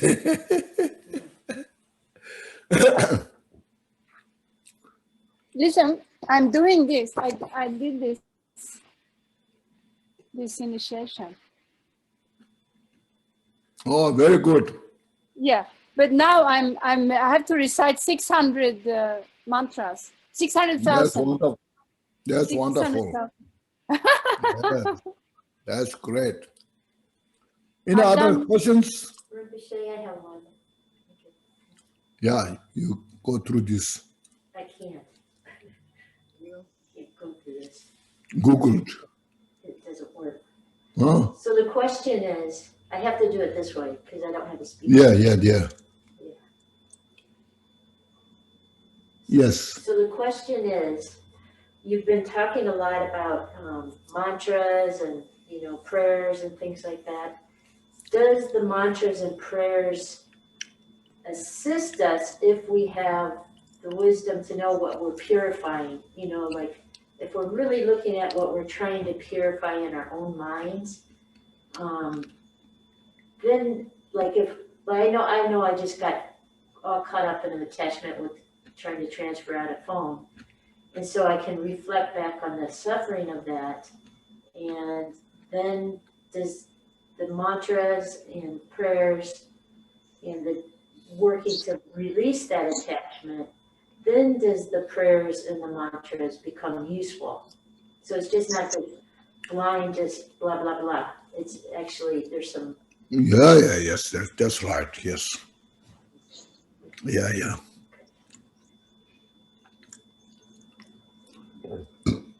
Any questions?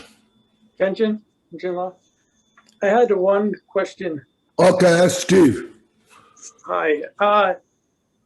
In Shantideva's meditation chapter and same in the jewel ornaments meditation chapter, most of the topic is the afflictive emotions, where most teachers, when you get instructed by a Lama meditation, they always talk about the 9 stages of calm abiding. And I've always noticed that it's really not even mentioned in these chapters. I wondered what you think about that, like how you relate to that.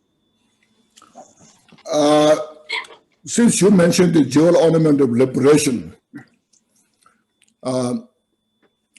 that is the, you see, for us as a beginner, so good. It's it took from this Shantideva's text, you see, quotations, you see. It's a quotation from Shantideva's text. You see, look at that in the meditation, chapter, I think 16. Chapter 16 was a meditative concentration. Look at there, that is such a beautiful book, you see. Distraction, physical distraction and mental distraction there. What is means distraction? No. What's the cause of distraction? What's being the faults of the distraction described, you see? And then isolation, mentally to isolate from this distraction. What means the solitude? What's the benefit of solitude? How to be in that solitude? So that book is such a beautifully described, you see. And then, see, right after that, look at your mind. It said, which mental afflictions you have more, whether aversion, attachment, ignorance, pride, jealousy, you see. If you have attachment stronger, practice this. See, if you have anger and follow this is practice. And if you have ignorance, everything's just seeing everything's just one solid, you know, and practice the 12 interdependence. And if you have pride, then exchange with others. And if you have jealousy, practice this equalizing, you see. So it's so carefully designed, see, because Karmapa himself is not just only scholar. He was a scholar, great scholar, but then after meeting Milarepa, he practiced and he achieved enlightenment. So through this, his scholarship and his experience of this meditation practice, and he kind of wrote this book. As I always mention, it's not so big book, very good size, has complete information, you know. So that is a look at your mind, which mental afflictions are more gross or more you have. Relation to this, you have to practice this first, you know. As I mentioned, we cannot force our mental afflictions to suppress or to destroy. So I don't like my anger. So I don't like my jealous. Get out of here. We cannot order that. How to handle that, you see? So that's Karmapa. There is not too much, just enough that we can reflect on, meditate on this. Yes. But you know, Khenchen, I guess my question, I wasn't so clear. I really like the jewel ornament. That's kind of, I found it very profound. I just wondered why most teachers don't teach that. Most, like lamas, they just teach the 9 stages of calm abiding. First, you focus on an object, and then you continuous focus, and you know, all those 9 stages. It doesn't mention anything like that. None of this, you know, real the essence of with the afflictions, which Yes. I found very profound. Exactly, I agree with you. See, there are many Lama that don't teach that. It's very sad. You know, as mentioned, Karmapa, first of all, the writer, you know, he was not just enlightened in this lifetime, he was enlightened. Even he remembers at the time of Buddha, receiving the teaching of the Samadhi, Raja Sutra. So such a, just for eons enlightened. But not only that, in his life, he went through step by step all the gradual, accomplished all the study and practiced. And through this, out of great wisdom, compassion, the first Lamrim by Tibetan taught in Tibet. And it's all the later other Lamrims are inspired by this. But this is such a good book. It's a complete, it's a profound, and it's just direct, all things what you need. So we need to really kind of focus on this study, practice on this jewel ornament of liberation. Really, Thank you. Yeah. Khenchen, I have a question about shamatha. Yes. Shamatha is called calm abiding or serenity in English. It sounds kind of dull and boring to me sometimes. Yes, a little boring, yes. But I mean, I understand that if you develop shamatha, it's very fresh, very alive, would you say?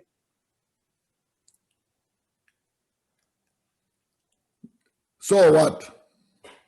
Well, I'm just wondering, I was just wondering about the nature of it, You're wondering about what? The nature of the shamatha, that it's not like a dull state. Yeah, the nature of the shamatha is not boring. Okay. It's fresh. All right, good. Yes. Thank you. Those who have not achieved that, it's like a boring. Yeah, that's how it is when I do it. Do you feel boring? When I do shamatha, first I feel tense, and then maybe I relax some, and then I'm kind of bored. Yeah, and so I tend to do bored. mostly, sadhana and so forth. And I want to include shamatha, and I was just wanted to be inspired and think that it's going to be a good state of mind. Yeah, because you have not achieved the samadhi, karma abiding, so it's bored you. Yes. Yeah, you should make more effort how to achieve the samadhi. Yes, I will, Khenchen. Yes. Now this is another work you have. That's right. That's right. I got long days, so I've got time to do some of these. Yes, you have a long way to go. Yeah. Yeah.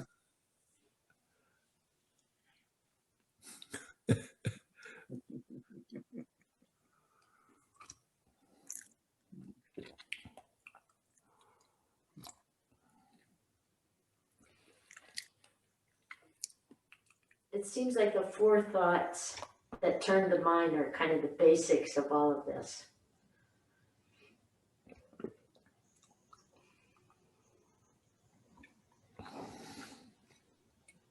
Dear Lama. Yes. I want to tell you, here in Latvia, we start to translate to Russian. Which one? Our very good man, Vova. He translate your streaming now to Russian. Which book? This streaming. Oh, okay. That's good. Yes, you should translate. Yes, we translate you now, and 10 people are listening. Only 10 people. Yes, but it's just a first time. We will continue, and next time we will give more information about it to Russian Sangha, to more people. Very good. Yes, at least at least in Latvia. Yes. It's okay.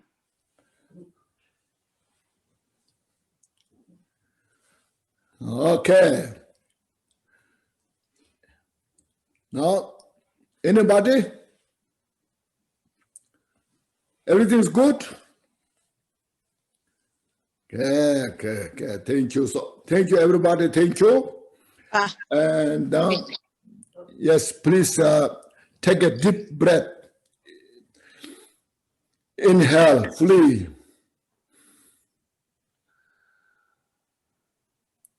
And exhale. Now today in this 23 verses, basically, you know, how to protect your mind, you see. We all desire for peace and happiness. And the peace and happiness, we always kind of say, project outside. If I do this, I'll be happy. If I achieve this, I'll be so peaceful. No? But that is not the way. It's how to achieve peace and happiness within in our own mind. See? And then what kind of obstacles is there to achieve that peace and happiness, you see?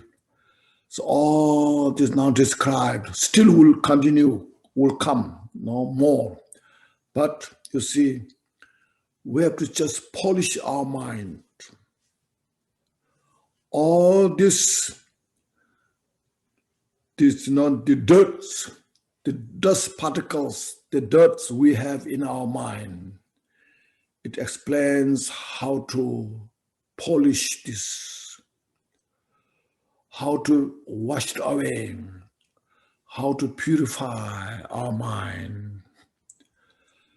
Now, sometimes when we don't kind of say, reflect carefully, they say, oh, I don't like that expression, I don't like these expressions. You know, sometimes we may have that, but very carefully, no. If we examine, no, if we carefully investigate and get the sense, no, of the right, use the reason, use your reasoning and wisdom, use as not as a Buddhist belief, but as a practical thing in our daily life.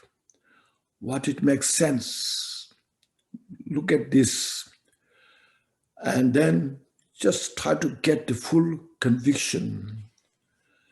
And then you appreciate, you rejoice. There's we're not rejoicing because we're doing something cult thing, culture things. But we are trying to bring something which is practical and life. So meditate on this, and then we practice Dharma and practice the bodhicitta, you see. As other days I mentioned, in this degenerated time, when there's a lot of confusions outside there, the bodhicitta is the most powerful tool how to handle these difficulties. So bring the bodhicitta into your heart and then follow the path, practice step by step. We may not become Buddha in this life or maybe next life, but eventually, yes, we can achieve Buddhahood. Because cultivating bodhicitta is the direct cause to achieve Buddhahood. So we practice bodhicitta, we live with bodhicitta, and we die with bodhicitta.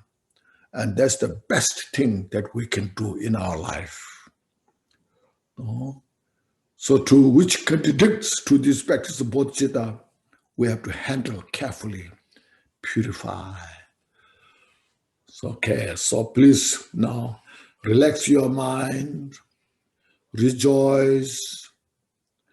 We have precious human life. This precious human life is so precious. Because of this, now we got connection to this kind of teaching, which have never been in the world before, in our country. It has been so many hundreds, thousands of years in Asian countries, but not so much in the West. Now we appreciate, we rejoice. Now we got the same opportunity, those individuals who got, like Milarepa, Gampopa, and as Gampopa's disciples, great teachers, and all other lineage masters, regardless who put the emphasis of the Bodhisattva. Everyone is so precious. We rejoice and we follow. And these are the practical approach. So make use of this precious human life in the best way to serve yourself and to serve others. We need these teachings in the world so much, you see.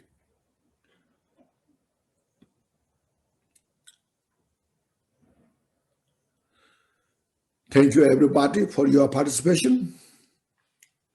And then please say some dedication prayers.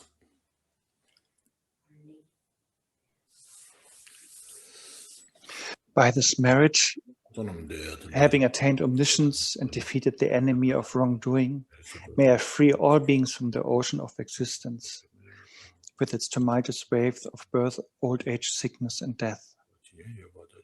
Just as the heroic Manjushri who knows everything as it is, and as Samantha Batra likewise did too, just so to follow all of them and train myself, I perfectly dedicate these meritorious actions. May the precious Supreme Bodhisattva arise in those in whom it has not arisen.